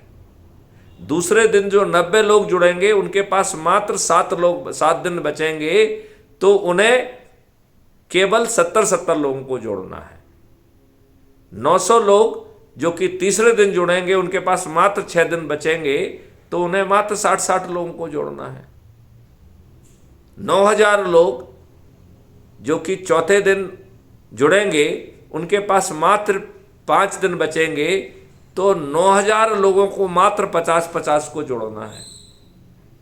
90,000 लोग जो कि 6वें दिन जुड़ेंगे, 5वें दिन जुड़ेंगे, उनके पास केवल 4 दिन रह जाएंगे तो उन्हें 40-40 को जोड़ना है। 9 लाख लोगों के पास को जो है ना मात्र जो है 30-30 को जोड़ना है। 90 लाख लोगों को मात्र 20-20 को जोड़ना है और 9 करोड़ को मात्र 10 को जोड़ना है और 90 करोड़ को जो है ना किसी को नहीं जोड़ना है। जबकि हम संकल्प क्या ले रहे हैं कि हम सभी लोग जो है 90 लोगों को जोड़ेंगे। तो आप बताइए, केवल हम अपने सदस्य संकल्प को पूरा कर लेंगे तो भी सभी राजनेता हार जाएंगे कि नहीं हार जाएंगे? तो हमें इन नेताओं को हराने के लिए केवल 100 करोड़ लोग थाली बजाने और दीपक जलाने वाले नहीं चाहिए, लेकिन वो थाली और दीपक किसके फेवर में करेंगे? चंद्रगुप्तों के फेवर में।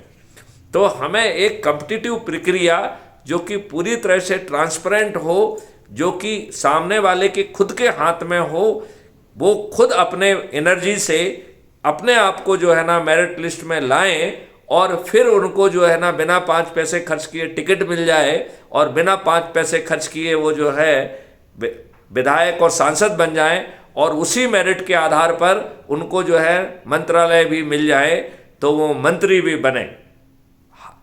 और ये सब केवल 2024 में ही होने वाला है। 2029 तक जो है हर चीज बदल जाएगी, ये प्रक्रिया भी बदल जाएगी।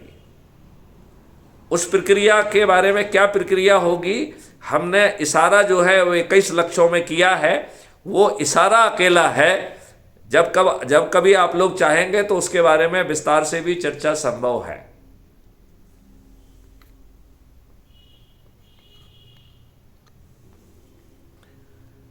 तो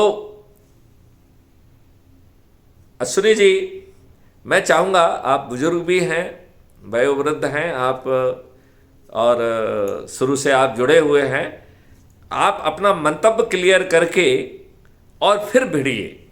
बड़े लक्ष्य को हासिल करने का यदि हम सोच रखेंगे और यदि आपको लग रहा है कि हम सदस्य के रूप में ही खुश हैं, तो भी हर सदस्य की एक जिम्मेवारी है कि उसे अपने आसपास के चंद्रगुप्तों को खोजना है। जब वो चंद्रगुप्तों को खोजेंगे तो बड़ी आसानी से हम जो है उनसे खुद जाके संपर्क कर सकेंगे, आप संपर्क कर सकेंगे और उनको उनके बल का एहसास दिला के उन्हें जो है चंद्रगुप्त के जो है यात्रा में उनको भेजने की कोशिश करेंगे। और चंद्रगुप्त तो खैर उन्हें खुद ही बनना होगा। तो अश्विनी जी, आपको जो बात बताई है वो उससे आपका जो क्लैरिफिकेशन पूरा हो गया या नहीं? जी,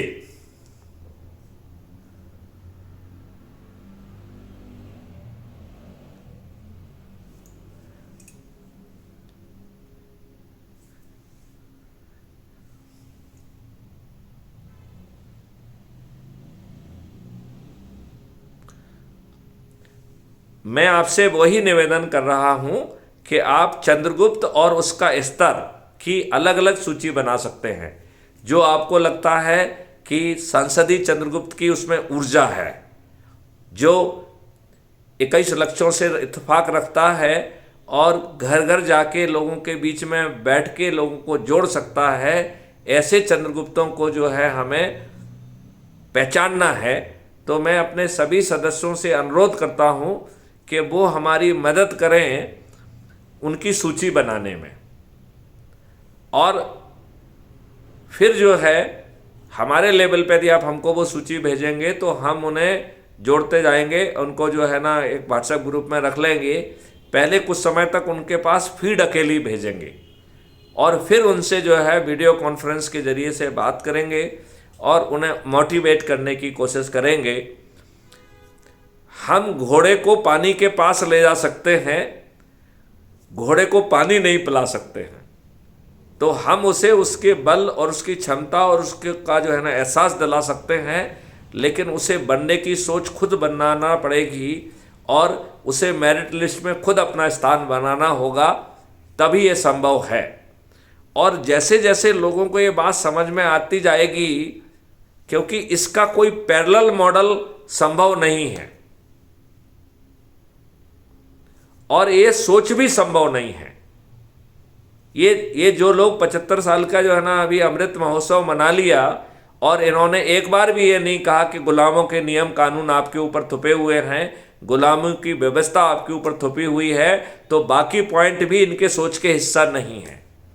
ये झूठ बोल के ये तो कहते हैं कि गरीबी हटाएंगे, लेकिन इनके जेहन में होता है कि गरीब बना के रखेंगे, दारूखोर भी बना देंगे, तभी तो हम आपके वोट खरीद पाएंगे। तो ये सिर्फ ड्रामा नाटक करते हैं। अब माननीय नरेंद्र मोदी जी को ही देख लीजिए, उन्होंने पार्लियामेंट के मंदिर में सीढ़ी पर अपना माथा टेका था। मुझे तो लगता है कि उन्हें सीढ़ी पे अपना माथा फोड़ना चाहिए था, क्योंकि उन्होंने 2 टेनर निकाल दिए। उन्होंने कोई भी घटिया कानून को रिपील नहीं किया और कोई अच्छा कानून बनाया नहीं है। एक अच्छा काम जो कि बीजेपी की लॉन्ग स्टैंडिंग जो है ना कमिटमेंट था कि हम आर्टिकल 370 को हटाएंगे, तो दुष्टापूर्वक एक घटिया डोमिसाइल पॉलिसी ले आए, जिसमें 15 साल का जो है ना वहाँ रहना जरूरी है और 7 साल की शिक्षा जरूरी है, तब आप वहाँ के डोमिसाइल होंगे। और आपने ए से लेकर डी कैटेगरी के सभी पद उनके लिए आरक्षित कर दिए।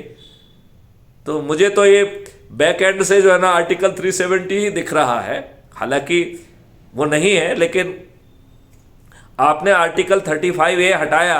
आपके मुंह से एक बार भी ये नहीं निकला कि हम जो है,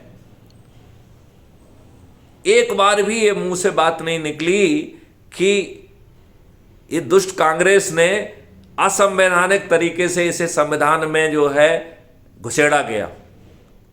एक बार भी जो है ना इन लोगों ने नहीं कहा कि कितने बुद्धिमान न्यायाधीश हैं। 2014 में PIL लगाई गई थी और शुद्ध भाषा में लगाई गई थी कि आर्टिकल 35A संविधान में असंवैधानिक तरीके से घुसा है। उसमें जो है आर्टिकल 365 के तहत जो संविधान का संशोधन की प्रक्रिया निर्धारित है, उसका पालन नहीं किया गया है। आर्टिकल 35A कभी भी पार्लियामेंट में गया ही नहीं है। लिहाजा यह कार्य जो है ना शुद्ध असंवैधानिक था। हम इसकी भर्त्सना करते हैं। एक बात ये तो कहना चाहिए ना, यदि ये भी नहीं कह सकते तो 56 इंच का सीना है या 14 इंच का सीना है, इससे आम भारतीय की सेहत पे क्या फर्क पड़ता है? भाई 56 इंच का है तो आपका है, 65 इंच का होगा तो आपका होगा, और 100 इंच का होगा तो आपका होगा। उससे भारतीयों की भारत को क्या मिल रहा है? तो मेरा ये मानना है कि बहुत बड़े बड़े स्टेक हैं, हमें अपने लोगों को जगाना होगा, उन्हें जो है सदस्य शपथ दिलाना होगी, और हमें बहुत जल्दी लोगों को सिर्फ जोड़ने में रुचि नहीं होना चाहिए। हमें उन्हें ऊर्जाकृत करने में, संकल्पित करने में और शपथकृत करने में ज़्यादा रुचि होना चाहिए, क्योंकि यदि वो ऊर्जाकृत होकर, संकल्पित होकर, शपथकृत होंगे तो 9 दिन में चमत्कार हो जाएगा। अभी तो अपने जो ना 4 महीने होने को जा रहे हैं और हम 6000 पे अटके हुए हैं, तो ऐसा करने से कोई फायदा नहीं है। बीच में यदि आपको याद होगा तो हमने एक बार ऐसा कहा था कि जो लोग निष्क्रिय हैं उनको हटा देंगे, लेकिन हमने अपनी सोच में संशोधन किया। जब मैंने ये महसूस किया कि 90 करोड़ लोगों को किसी को जोड़ना ही नहीं है, तो हमने ये मान लिया कि ये 6000 लोग या 5000 लोग जो इनएक्टिव हैं, ये इन्हें 9वें दिन जुड़ना चाहिए था, धोखे से पहले दिन जुड़ गए हैं। तो अब आगे जो पहले के जो है ना, पहले 8 दिन के जुड़ने वाले लोगों को खोज के जोड़ लिया जाए, बस इनको इनएक्टिव पड़ा रहने दिया जाए, या तो उनसे बातचीत करके उन्हें जगा दिया जाए। और हम तो कह रहे हैं कि यदि वो 90 करोड़ की सोच वाले लोग हैं तो उन्हें पड़ा रहने दिया जाए। हम अच्छे लोगों को खोज के उनको सदस्य बना के, जो 90 लोगों को जोड़ेगा, तो मैथिली शरण गुप्त ने तो ऑलरेडी 800 लोगों को जोड़ दिया है, ठीक है, तो कोई प्रॉब्लम नहीं है। तो हाँ जी,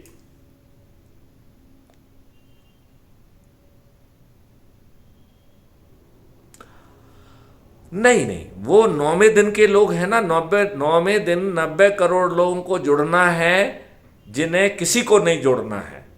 तो यदि कोई इनएक्टिव है और जुड़ गया है, तो कम से कम वो 9वें दिन का तो काम कर ही रहा है ना आपके लिए, ठीक है ना? हाँ,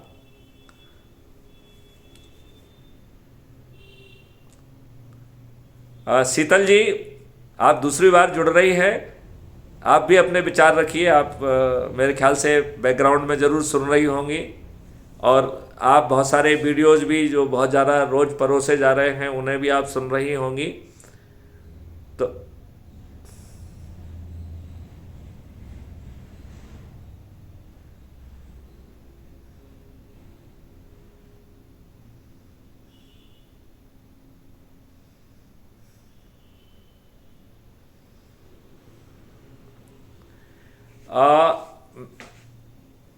शीतल जी, आप बिल्कुल सही कह रही हैं, लेकिन आप अपने आप को अकेला मत मानिए। आपके साथ जो है 2500 वीडियो जो है क्राइम फ्री भारत पर अवेलेबल हैं, उसे आप अपना जो है शास्त्रागार के अस्त्र मानिए, और जो उनमें से अच्छे लग रहे हैं उनको छांट लीजिए, उनको शेयर करिए, उन्हीं के साथ बैठ के चाय पीजिए। आप तो जो है ना छोटी छोटी महिलाओं की संगोष्ठी करिए, आप जो है वीरांगनाओं को जो है ना खोजिए, वीरांगनाओं को चंद्रगुप्त बनाइए।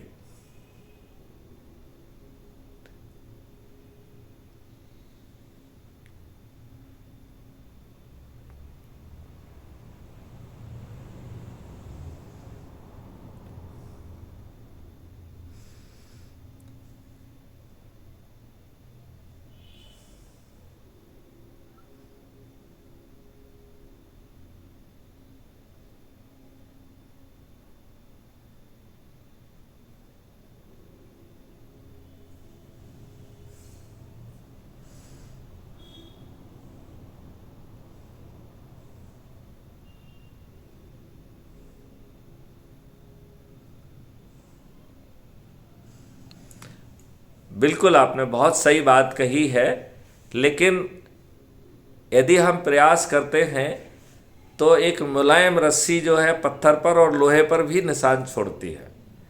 हमें अपने जो है प्रयास में श्रद्धा होना चाहिए।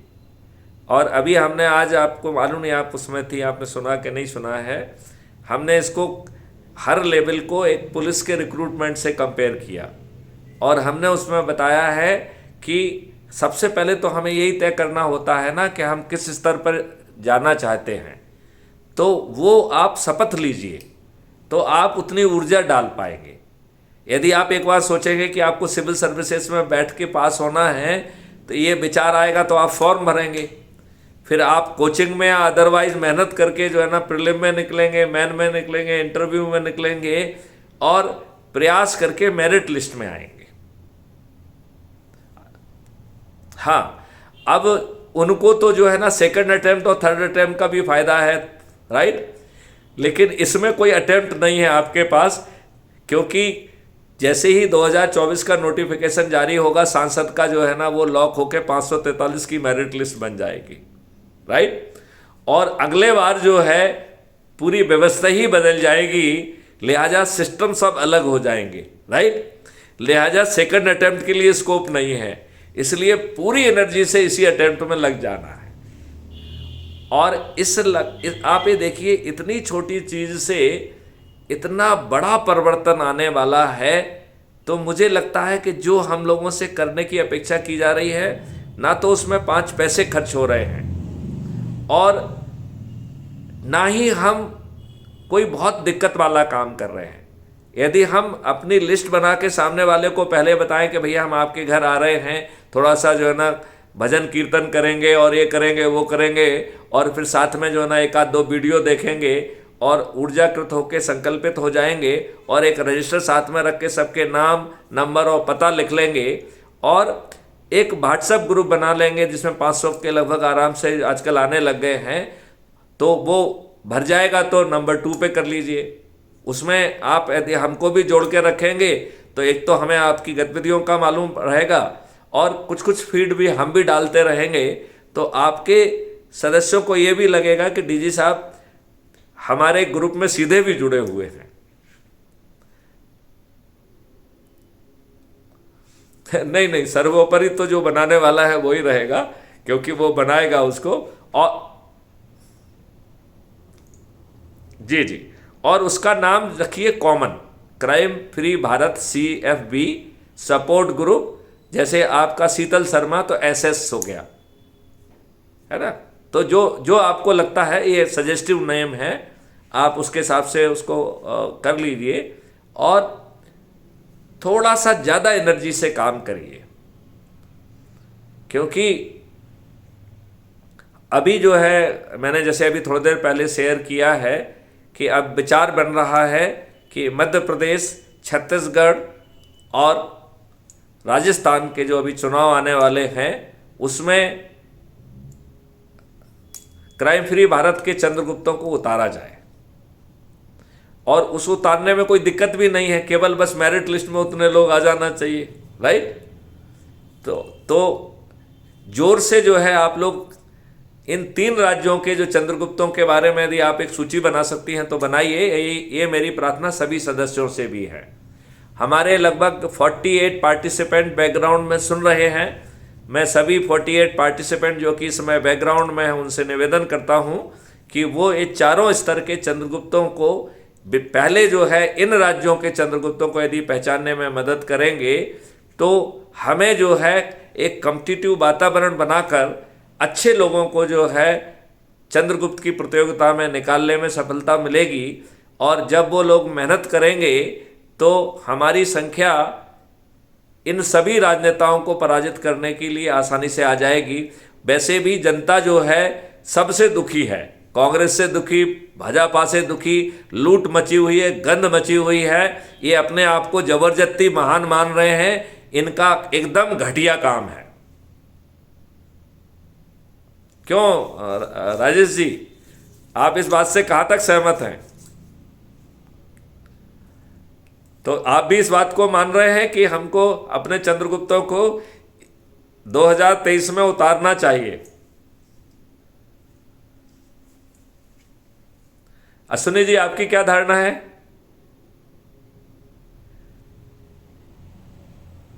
शीतल जी, आपकी क्या धारणा है?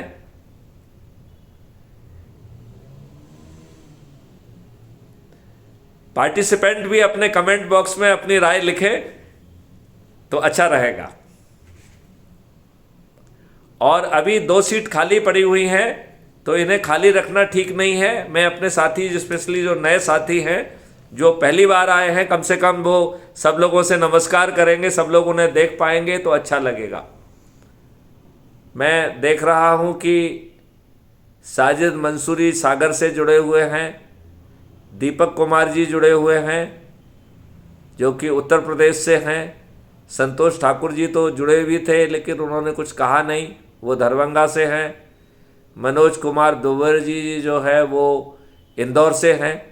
तो मनोज जी आप जुड़िए, आपको तो सामने आना चाहिए। आनंद कुमार जी पलवल से हैं। आशीष मिश्रा जी ने भी कोई बात नहीं की, वो बेचारे सुनते ही रहे हैं। यदि आशीष जी आप कुछ कहना चाहते हैं तो ज़रूर दोबारा जुड़ के जो है ना अपनी बात कहिए। निर्मल भूतिया जी जो है वो दार्जिलिंग से हैं। भूतिया जी आप ज़रूर आइए, बिकॉज मैं दार्जिलिंग से चाहूँगा कि आपकी यहाँ उपस्थिति दर्ज हो। और वेस्ट बंगाल में ज़्यादा अराजकता मची हुई है तो मैं चाहूँगा कि आप ज़रूर अपनी बात कहें। कन्हैया पोद्दार जी भी पहली बार आए हैं, मैं चाहूँगा कि वो भी 2 मिनट सबको नमस्कार कहेंगे। हाँ, उर्मिला भाभी जी भी जो है जुड़ी हुई हैं, यदि वो कंफर्टेबल फील कर रही है तो वो भी जो है अपनी बात रखेंगी तो अच्छा लगेगा। अमन पाठक जुड़े हुए हैं, लल्लन जी जुड़े हुए हैं।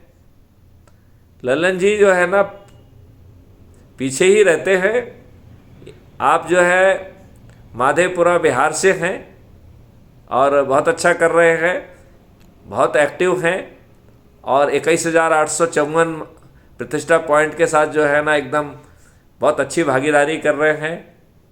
सोनिया भाटी जी हैं जो कि फरीदाबाद हरियाणा से हैं, बल्लारगढ़। तो सोनिया जी आप भी पहली बार आई हैं। पीहू जी मेरे ख्याल से एक बार शायद आई हैं। आप दोनों लोग जो है 1-1, 2-2 मिनट के लिए आएंगे तो अच्छा लगेगा। अनिल यादव जी भी अभी सामने कभी नहीं आए हैं। अनुभव तरियाल जी भी नहीं आए हैं। प्रतिभा प्रधान जी भी नहीं आए हैं। करुणापति जी आप भी मेरे ख्याल से 2 मिनट आपको भी आके बात कहना चाहिए। रामवीर सिंह आप बहुत समय से नहीं आए हैं, आप भी आइए। आप रामवीर सिंह जी जो है बहुत मेहनत करते हैं और इनके इस समय जो है प्रतिष्ठा पॉइंट 33,276 है, लगातार मेहनत कर रहे हैं। और एक दूसरे ललन कुमार टांटी भी हैं जो कि बिहार से हैं, त्रिवेणीगंज, सुपौल, बिहार। तो लल्लन जी, आप लल्लन कुमार जी, तो दो लल्लन हो गए हैं तो दो लल्लन कुमार जी, अविनाश सीसीटीवी कैमरा। तो अविनाश जी आप भी आइए, राजेश जी तो जुड़े हुए हैं, रश्मि जी आ चुकी हैं, सोनम सिंह जो कि करनाल से हैं, सोनम जी आप भी आइए, अरुण छारी जी अभी आप मेरे ख्याल से एक आध दिन में ही जुड़े हुए हैं, आप ज़रूर आइए क्योंकि आप राजस्थान को बिलोंग करते हैं। और राजस्थान अभी चूँकि हम लोगों ने निर्णय लिया है कि हम अपने चंद्रगुप्त को उतारेंगे, तो आप चंद्रगुप्त की सूची बनाने में भी हमारी मदद करिए और अपने साथियों की भी मदद लीजिए। और यदि आप इसमें थोड़ा सा गति से काम करेंगे तो ये मिशन के हित में होगा। रमेंद्र पाटिल जी ये महाराष्ट्र से हैं, आप भी पहली बार आए हैं। यदि 2 मिनट के लिए आपको उसमें लिखा हुआ है, यदि आप देखेंगे नीचे तो म्यूट माइक के लिए है, फिर आपके वीडियो के लिए है, और उसके बाद एक रहता है रिक्वेस्ट सीट। तो please click on request seat, जब आप क्लिक करेंगे तभी हम आपको ऐड कर पाएंगे। राजेंद्र सिंह सोलंकी, राजू गरेठी जी है, आप मध्य प्रदेश से अशोकनगर से हैं, आप भी मीटिंग में कभी सामने नहीं आए हैं, अब आइए। वेद प्रकाश शर्मा जी जो कि भोपाल से ही हैं, ये हमारे पुलिस विभाग से आईजी हैं, बहुत ही मेहनती अधिकारी हैं और ये जुड़े हुए हैं। अभी तक इन्होंने किसी को नहीं जोड़ा है, तो मैं वेद प्रकाश जी से कहूँगा कि आपने तो बहुत लोगों की सेवा की है, स्पेशली जो नशा मुक्ति के उसमें आपके प्रयास बहुत सराहनीय हैं। आपसे तो हज़ारों की संख्या में लोग जुड़े हुए हैं, मैं चाहूँगा कि आप उन्हें भी जोड़ें और चंद्रगुप्तों को पहचानने में भी हमारी मदद करें। प्रशांत गुप्ता जी ये दतिया से हैं, ये भी मीटिंग में पहली बार आए हैं, तो 2 मिनट दुआ सलाम करेंगे तो लोग बाग एक दूसरे को पहचानेंगे। ऐसे ही विक्रम सिंह जी ये झांसी से उत्तर प्रदेश से हैं, ये भी जो है, तो मुझे लगता है हर सदस्य यदि 2-2 मिनट के लिए आएगा तो अच्छा रहेगा। हमारे रघुवीर शरण जी की विशेष तौर पे मैं प्रशंसा करना चाहूँगा कि उन्होंने लगातार बहुत अच्छे वीडियो वो खोज के जो है ना डालते हैं और वो बहुत मेहनत कर रहे हैं, और उन्होंने बहुत ही कम समय में 19,748 जो है प्रतिष्ठा पॉइंट लिए हैं, और उन्होंने भारत के हर कोने के लोगों को जोड़ा है, इवन त्रिपुरा के लोगों को भी जोड़ा है। इस अच्छे काम के लिए मैं उनकी सराहना भी करता हूं और क्लैपिंग के माध्यम से मैं उनको धन्यवाद भी देता हूं। यदि वो 2 मिनट में कैमरे के सामने आएंगे तो दूसरे लोगों का भी उत्साहवर्धन होगा। इंजीनियर शालिग्राम जी जो कि बहुत महत्वपूर्ण हमारे विशेष राष्ट्रीय अधिकारी हैं और कंधे से कंधा जो है मिला के चल रहे हैं, वो पर्दे के पीछे बहुत सारी भूमिकाएं निभा रहे हैं, जो कि इस मिशन को अपनी जगह पे स्थापित करने में बहुत मदद कर रहा है। मेरे ख्याल से 2 मिनट उन्हें भी आकर अपनी बात रखना चाहिए। सुष्मिता मिश्रा जी की ड्रेस से मैं अनुमान लगा रहा हूँ कि ये पुलिस या होमगार्ड से हैं, तो आप भी आइए अपनी बात रखिए। राकेश कुमार सिंह जी, संजय सिवाल जी आ गए हैं, लेकिन उन्होंने ज़्यादा कुछ ऐड नहीं किया है, वो मेरे ख्याल से अपने 10,000 की पेनल्टी बचाने में लगे हुए हैं। तो संजय सिवाल जी यदि आप मुझे सुन रहे हैं तो 2 मिनट जो है ना आप भी अपनी बात ज़रूर कहिए। बाबूलाल गुप्ता जी अभी जुड़े हैं और ये बहुत अच्छी बात है कि उन्होंने मीटिंग में भी ज्वाइन किया है। 2 मिनट आप भी यदि नमस्कार लोगों से करेंगे तो अच्छा रहेगा। तोंगम देवेश्वर सिंह जो कि इम्फाल मणिपुर से हैं, ये बहुत ही अच्छी बात है कि भारत के हर कोने से लोग जुड़ रहे हैं। तो मिस्टर देवेश्वर सिंह जी से मैं कहूँगा कि वो भी 2 मिनट जो है ना अपना वीडियो ऑडियो ऑन करके सीट की रिक्वेस्ट करके जुड़ेंगे तो बहुत अच्छा रहेगा। आप जो है 4,476 पॉइंट के साथ हैं, बहुत जल्दी जो है विशेष राज्य अधिकारी बनने वाले हैं। इसके लिए मैं आपको अग्रिम जो है ना शुभकामनाएँ देता हूँ, बधाई देता हूँ। और हमारे अश्विनी कुमार जी जो है 10,826 के पॉइंट के साथ अब राष्ट्रीय अधिकारी बन चुके हैं, इनको भी हमें अश्विनी जी को, जो कि अभी इस समय पैनल में भी है, मैं आप सभी की ओर से उनको बहुत बहुत शुभकामनाएं देता हूं, बधाई देता हूं। अफसर शाह जी अपनी बात अभी मेरे ख्याल से पूरी नहीं रख पाए हैं। यदि कुछ कहना चाहते हैं तो प्लीज़ आइए, 2 मिनट अपनी बात रखिए। और जितेंद्र कुमार आलिया जी, ये भी झांसी के रहने वाले हैं, ये भी पहली बार आए हैं। मुझे लगता है जो नए सदस्य हैं उन्हें ज़रूर सामने आना चाहिए। तो मैं एक बार आप लोगों का आह्वान करता हूँ कि चाहे आधा मिनट के लिए आएँ, लेकिन जुड़े हम जल्दी से, आपको जो है ना बदलते जाएंगे और ये अच्छा रहेगा। तो रघुवीर सरन जी, थैंक यू। तो रघुवीर सरन जी जुड़ रहे हैं। राजेश जी, आपकी बात कुछ बीच में रह गई थी, और कुछ कहना चाहते हैं आप?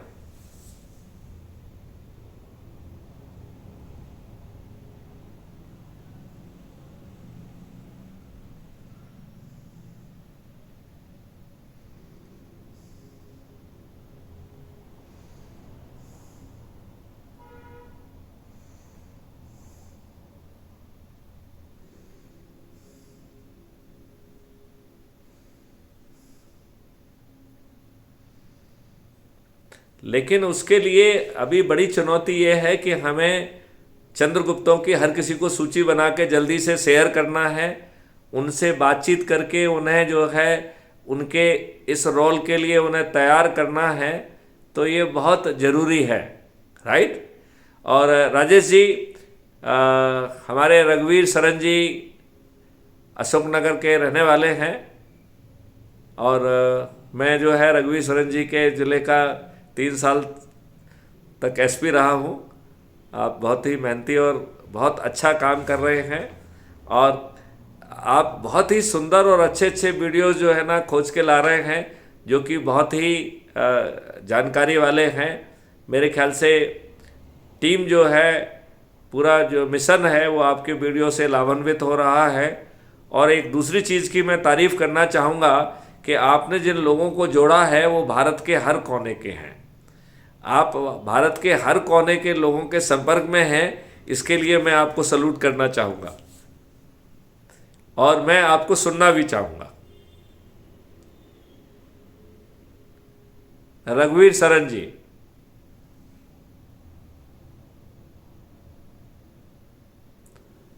आपका माइक ऑन है, आप जो बोलेंगे तो सुनाई देगा।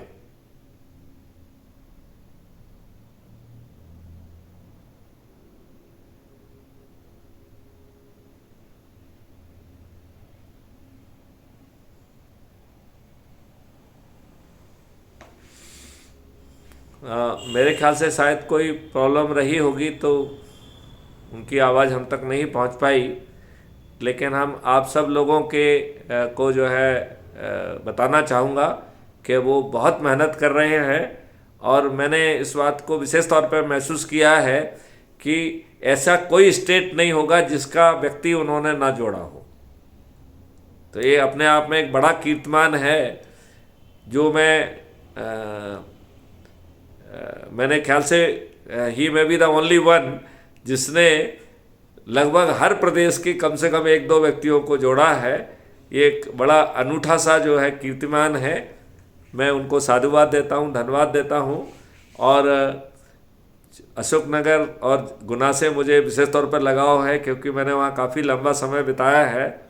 तो मैं चाहूँगा कि आप जो है चंद्रगुप्तों की सूची बनाने में, और बाकी जो अभी इनकॉमन पार्टिसिपेंट बैकग्राउंड में हैं और जो बाद में इस वीडियो को देखेंगे, मैं इस वीडियो के माध्यम से अपने सभी साथियों से अपील करता हूं कि 3 दिन के अंदर यदि आप सूची बनाएंगे तो उतना समय बच जाएगा, क्योंकि फिर हम लोग जो है ना कोई तरीका निकाल के उनसे रीच आउट करेंगे।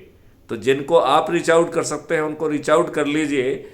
जहाँ कहीं आपको लगता है कि इसमें कोई दिक्कत है, तो हम लोग बाकी जो है ना मिशन के दूसरे जो है जो जिम्मेवार जो है अधिकारीगण हैं, वो भी जो है उनसे संपर्क करेंगे और इसका कोई तरीका निकालेंगे। तो मैं सोच रहा हूँ कि ऐसा कुछ कार्यक्रम जो है ना करेंगे। सोनम जी, आप नाइस लिख रही हैं। मेरे ख्याल से अभी 3 सीट खाली पड़ी है, आप भी जुड़िए। कन्हैया पोद्दार जी, आप कह रहे हैं कि नेटवर्क थोड़ा सा ख़राब है, तो अगली बार जो है वो लाइव पे आएंगे। और दरभंगा त्रिवेणीगंज समस्तीपुर के अंतर्गत आगंतुक से रिक्वेस्ट सीट कवर करें। तो जो अभी 3 सीट खाली पड़ी हुई हैं, हम जल्दी से इनको भर लें तो ठीक रहेगा। अभी लगभग पौने 2 घंटे का समय होने को जा रहा है। यदि और कोई बात ना हो तो फिर अपन इस मीटिंग को यहीं पर समाप्त करें।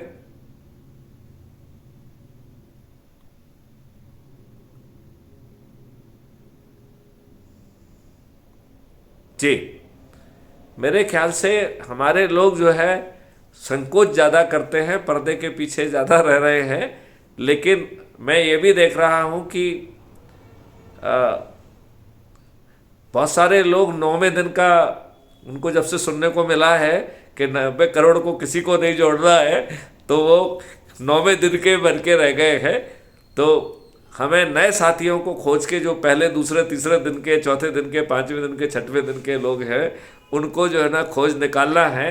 तो फिर ये शांति से बने रहेंगे तो भी कोई दिक्कत नहीं है। लेकिन उन्होंने चूंकि क्राइम फ्री भारत मिशन के सदस्य के रूप में ऊर्जाकृत भी हुए हैं, संकल्पित भी हुए हैं, शपथकृत हुए हैं, तो मैं इतना जरूर चाहूँगा कि कम से कम वो अपनी शपथ को पूरा जरूर करें। और यदि शपथ अभी तक नहीं ली है तो शपथ लें और शपथ को अपलोड करें। लल्लन जी कह रहे हैं नेटवर्क डिस्टरबेंस की वजह से कनेक्ट नहीं हो पा रहे हैं। अच्छा, आप नहीं हो पा रहे हैं या बाकी लोग भी नहीं हो पा रहे हैं?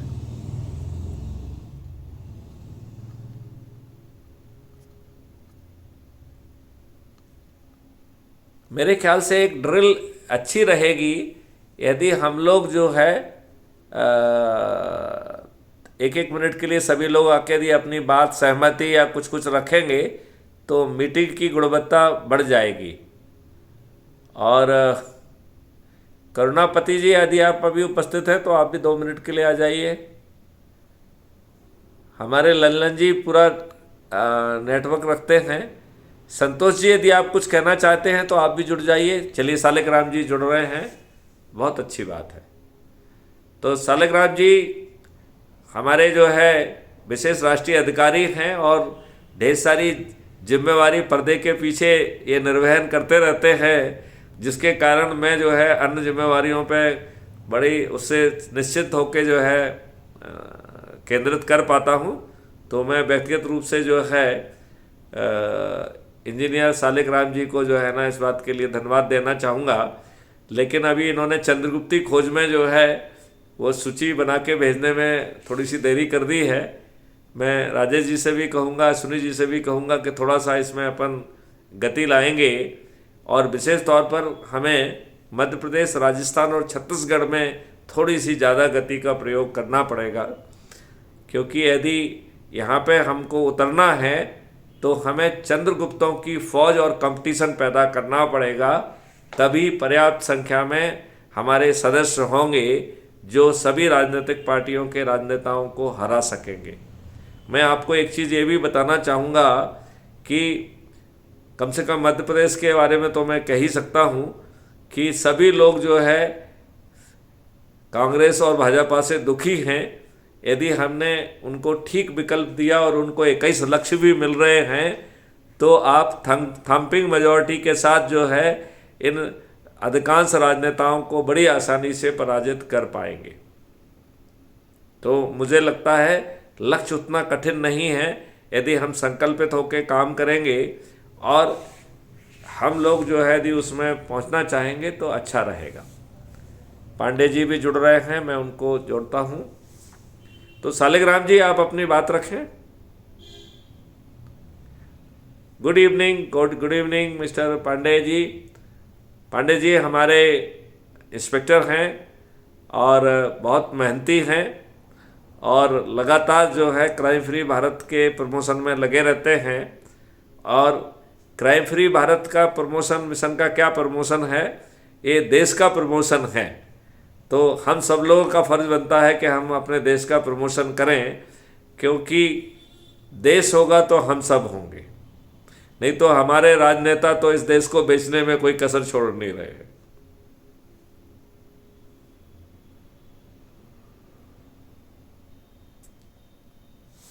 जी,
बहुत सुंदर।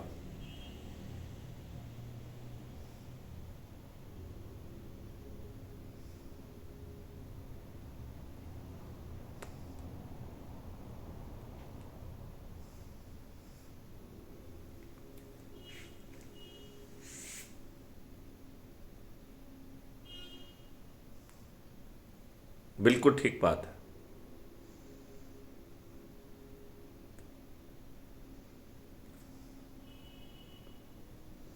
बिल्कुल सही।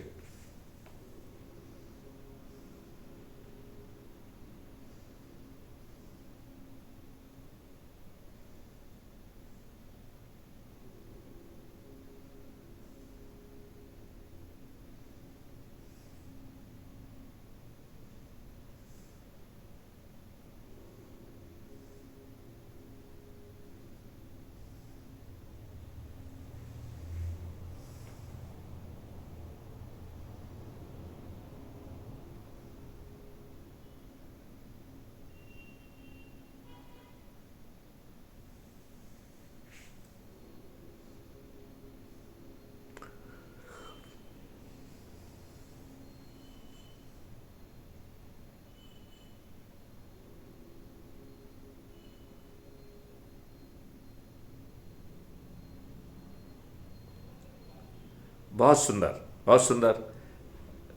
जी अश्विनी जी, आप कुछ कहना चाहते हैं?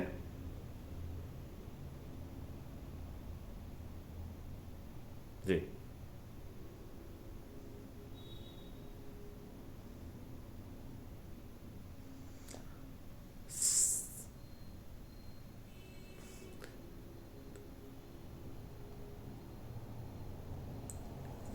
देखिए, जो आपके चंद्रगुप्त होंगे जो कि रोज संगोष्ठी करेंगे, तो उससे अच्छा और बड़ा ग्राउंड लेवल का कोई काम नहीं हो सकता है, जो लोगों को दिखाई भी नहीं देगा। आपके 5 पैसे खर्च भी नहीं होंगे, केवल थोड़ी सी प्लानिंग करना है कि भैया मैं आपके यहाँ आ रहा हूँ, लोगों को इकट्ठा कर लेना, और हम अपनी संगोष्ठियाँ जारी रखेंगे। और एक दिन में एक क्यों की जाए, 5 5 6 6 8 8 की जाए ना। जितना बड़ा लक्ष्य है, तो उस लक्ष्य को मैं मेरिट लिस्ट में आने के लिए उतने ही प्रयास करना पड़ेंगे। तो इस यात्रा को हम तभी प्रारंभ कर पाएंगे जब हम सब लोग चंद्रगुप्तों की सूची बनाने में कुछ सफल होंगे।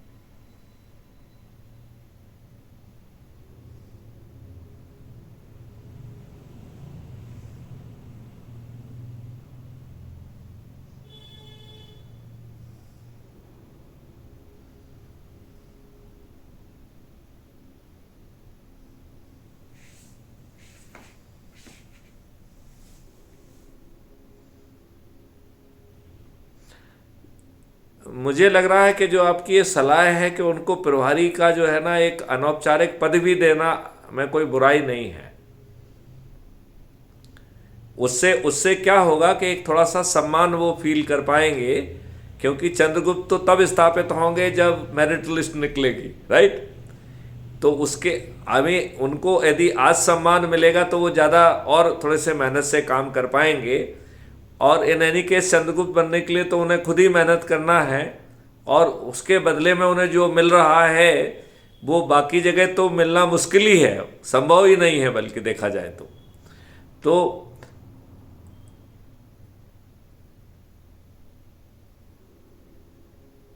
तो बस सूची बनवाने के लिए कहिए। आप जो है गुजरात का प्रभार आप संभालिए, ठीक है ना।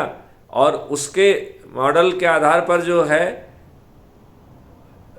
बाकी इन 3 राज्यों से, क्योंकि अभी इन 3 राज्यों पे हमारा फोकस थोड़ा सा बढ़ना चाहिए, लेकिन कार्रवाई दूसरे प्रदेशों में भी पहले की जा सकती है। उससे फायदा ये रहेगा, उससे जो फायदा निकलेगा वो ये रहेगा कि एक रोल मॉडल दूसरे लोगों को मिल जाएगा, तो उन्हें शायद करने में जल्दी नहीं मिलेगी।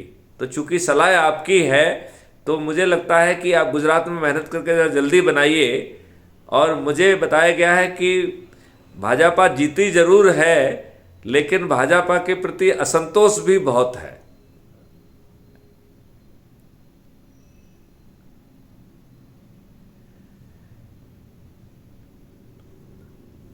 मुझे लग रहा है कि उनको एक कोई क्रेडिबल ऑप्शन नहीं था, नहीं तो मोदी जी की जगह उस क्रेडिबल ऑप्शन को भी वोट जाते। क्योंकि केजरीवाल जो है वो स्वयं दुष्टतापूर्ण बात करने वाला व्यक्ति है, तो उसे हम क्रेडिबल ऑप्शन नहीं मानते हैं। बिल्कुल। और कांग्रेस जो है उसे तो मैं उस पार्टी को तो देशद्रोही मानता हूँ। मेरा ये मानना है कि उस पार्टी ने देश के साथ सबसे बड़ी गद्दारी की है।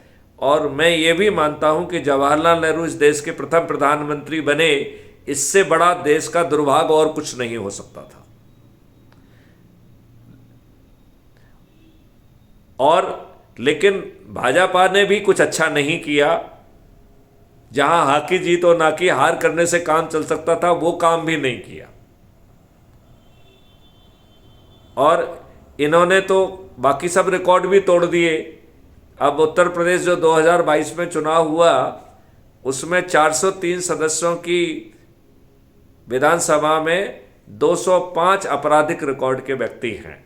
और जब हम आपराधिक रिकॉर्ड की बात करते हैं तो लोगों को कन्फ्यूजन होता है कि साहब एफआईआर दर्ज है। इसमें एफआईआर दर्ज नहीं है। एफआईआर की विवेचना के बाद अपराध सिद्ध पाकर चालान कट के न्यायालयों के द्वारा संज्ञान ले लिया गया है। बहुत सारे केसेस में तो सजा हो चुकी है। अपील के ऑक्सीजन के सहारे ये लोग जो है सत्ता में बैठे हुए हैं। तो ये ऑक्सीजन पे क्रिमिनल हैं, अदरवाइज तो सिद्ध क्रिमिनल भी हैं। और अभी मैंने इसमें रिसर्च नहीं किया है कि उत्तर प्रदेश में कितने हैं, लेकिन सांसद में जो अभी हैं 29% जघन्य अपराधों के अपराधी हैं। हत्या, डकैती, लूट, किडनैपिंग, बलात्कार। तो मुझे लगता है कि भाजपा को बेहतर का तमगा क्यों दिया जाए। इनकी तो जिम्मेवारी थी कि कानून बनाते कि अपराधी जो है ना वो खड़ा ही ना हो सके। तो ये अच्छे किस बात के हैं?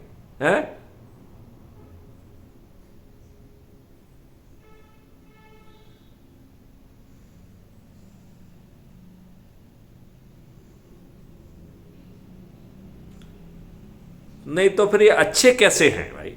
नहीं, यदि साम दाम दंड भेद के माध्यम से लोगों को मूर्ख बनाकर साड़ी बांट के, दारू बांट के और पैसे बांट के ही जीत रहे हैं, और संविधान की व्यवस्था के विपरीत ग्राउंड में काम हो रहा है। अभी मालूम नहीं आपने देखा कि नहीं देखा, मैंने एक वीडियो देखा जिसमें एक खोजी पत्रकार थी, महिला थी, एक उसके साथ लड़का भी था। वो जो है जाके टाइम्स ऑफ इंडिया के मेन पृष्ठ पर छपा हुआ था एक photo prime minister Awas Yojana का, और एक काम करने वाली महिला जिसे वो पीएम आवास में योजना मिली है, राइट। अब एक खोजी पत्रकार उसके घर पहुंच जाते हैं, उससे पूछते हैं कि भाई ये तुम्हारा फ़ोटो है? तो उन्होंने कहा हाँ फ़ोटो तो मेरा ही है, मालूम नहीं इन लोगों ने कब फ़ोटो लिया है, मैं वहाँ काम करती थी, शायद वहाँ कहीं ले लिया होगा। तो उन्होंने कहा आपको प्राइम मिनिस्टर आवास योजना में आवास मिला है क्या? तो वो कहती है कि नहीं, मैं तो किराए के मकान में रहती हूँ, मुझे कौन सा आवास मिला है। फिर जो है वो कैमरे से उसका घर दिखाते हैं जो 500 रुपये के किराए में वो रह रही थी महिला। अब यदि मैं माननीय प्रधानमंत्री की जगह होता तो जिसने जो है वो गलत फोटो छपवाया उसको तो साला को जेल भेज देता। अब यदि माननीय नरेंद्र मोदी जी चुप हैं तो उन्हें मालूम है कि ये तो एक छपा है, ऐसे तो सैकड़ों छप सकते हैं।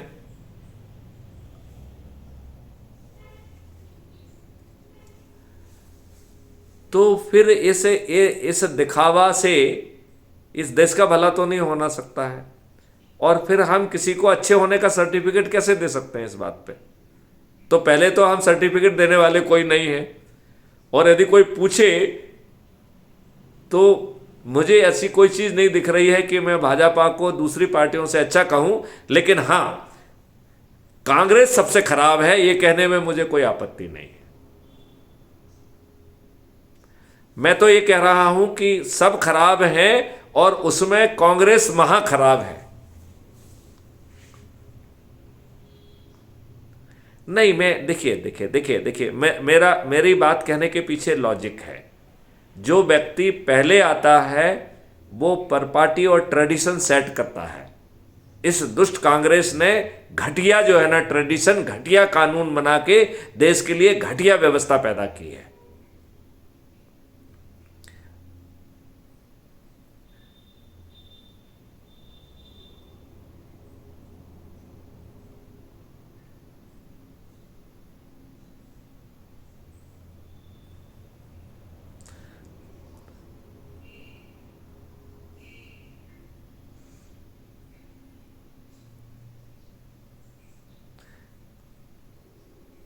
सही बात है, उन्होंने तो अपने अच्छे दिन की बात कही थी। हाँ, अच्छे दिन आ गए हैं और अच्छे दिन परमानेंटली बंद होने वाले भी हैं।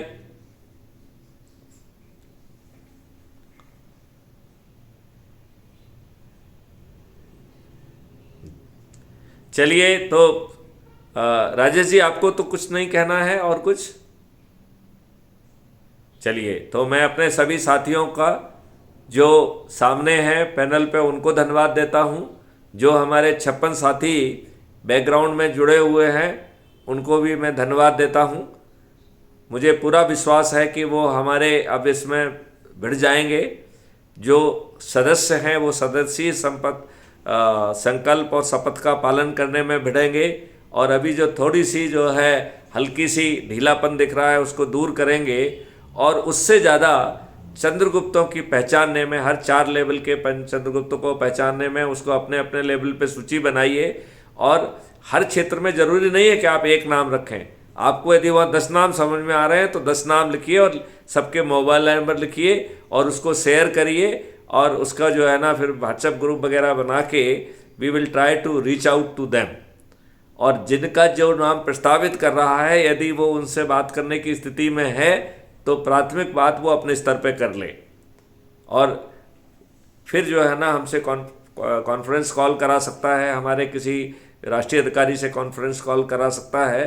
तो इस तरीके से हमें थोड़ी सी गति लाना होगी, स्पेशली यदि हम मध्य प्रदेश, छत्तीसगढ़ और राजस्थान में रुचि रख रहे हैं। तो इन्हीं भावना के साथ मैं अपने सभी साथियों को एक बार पुनः धन्यवाद देता हूँ।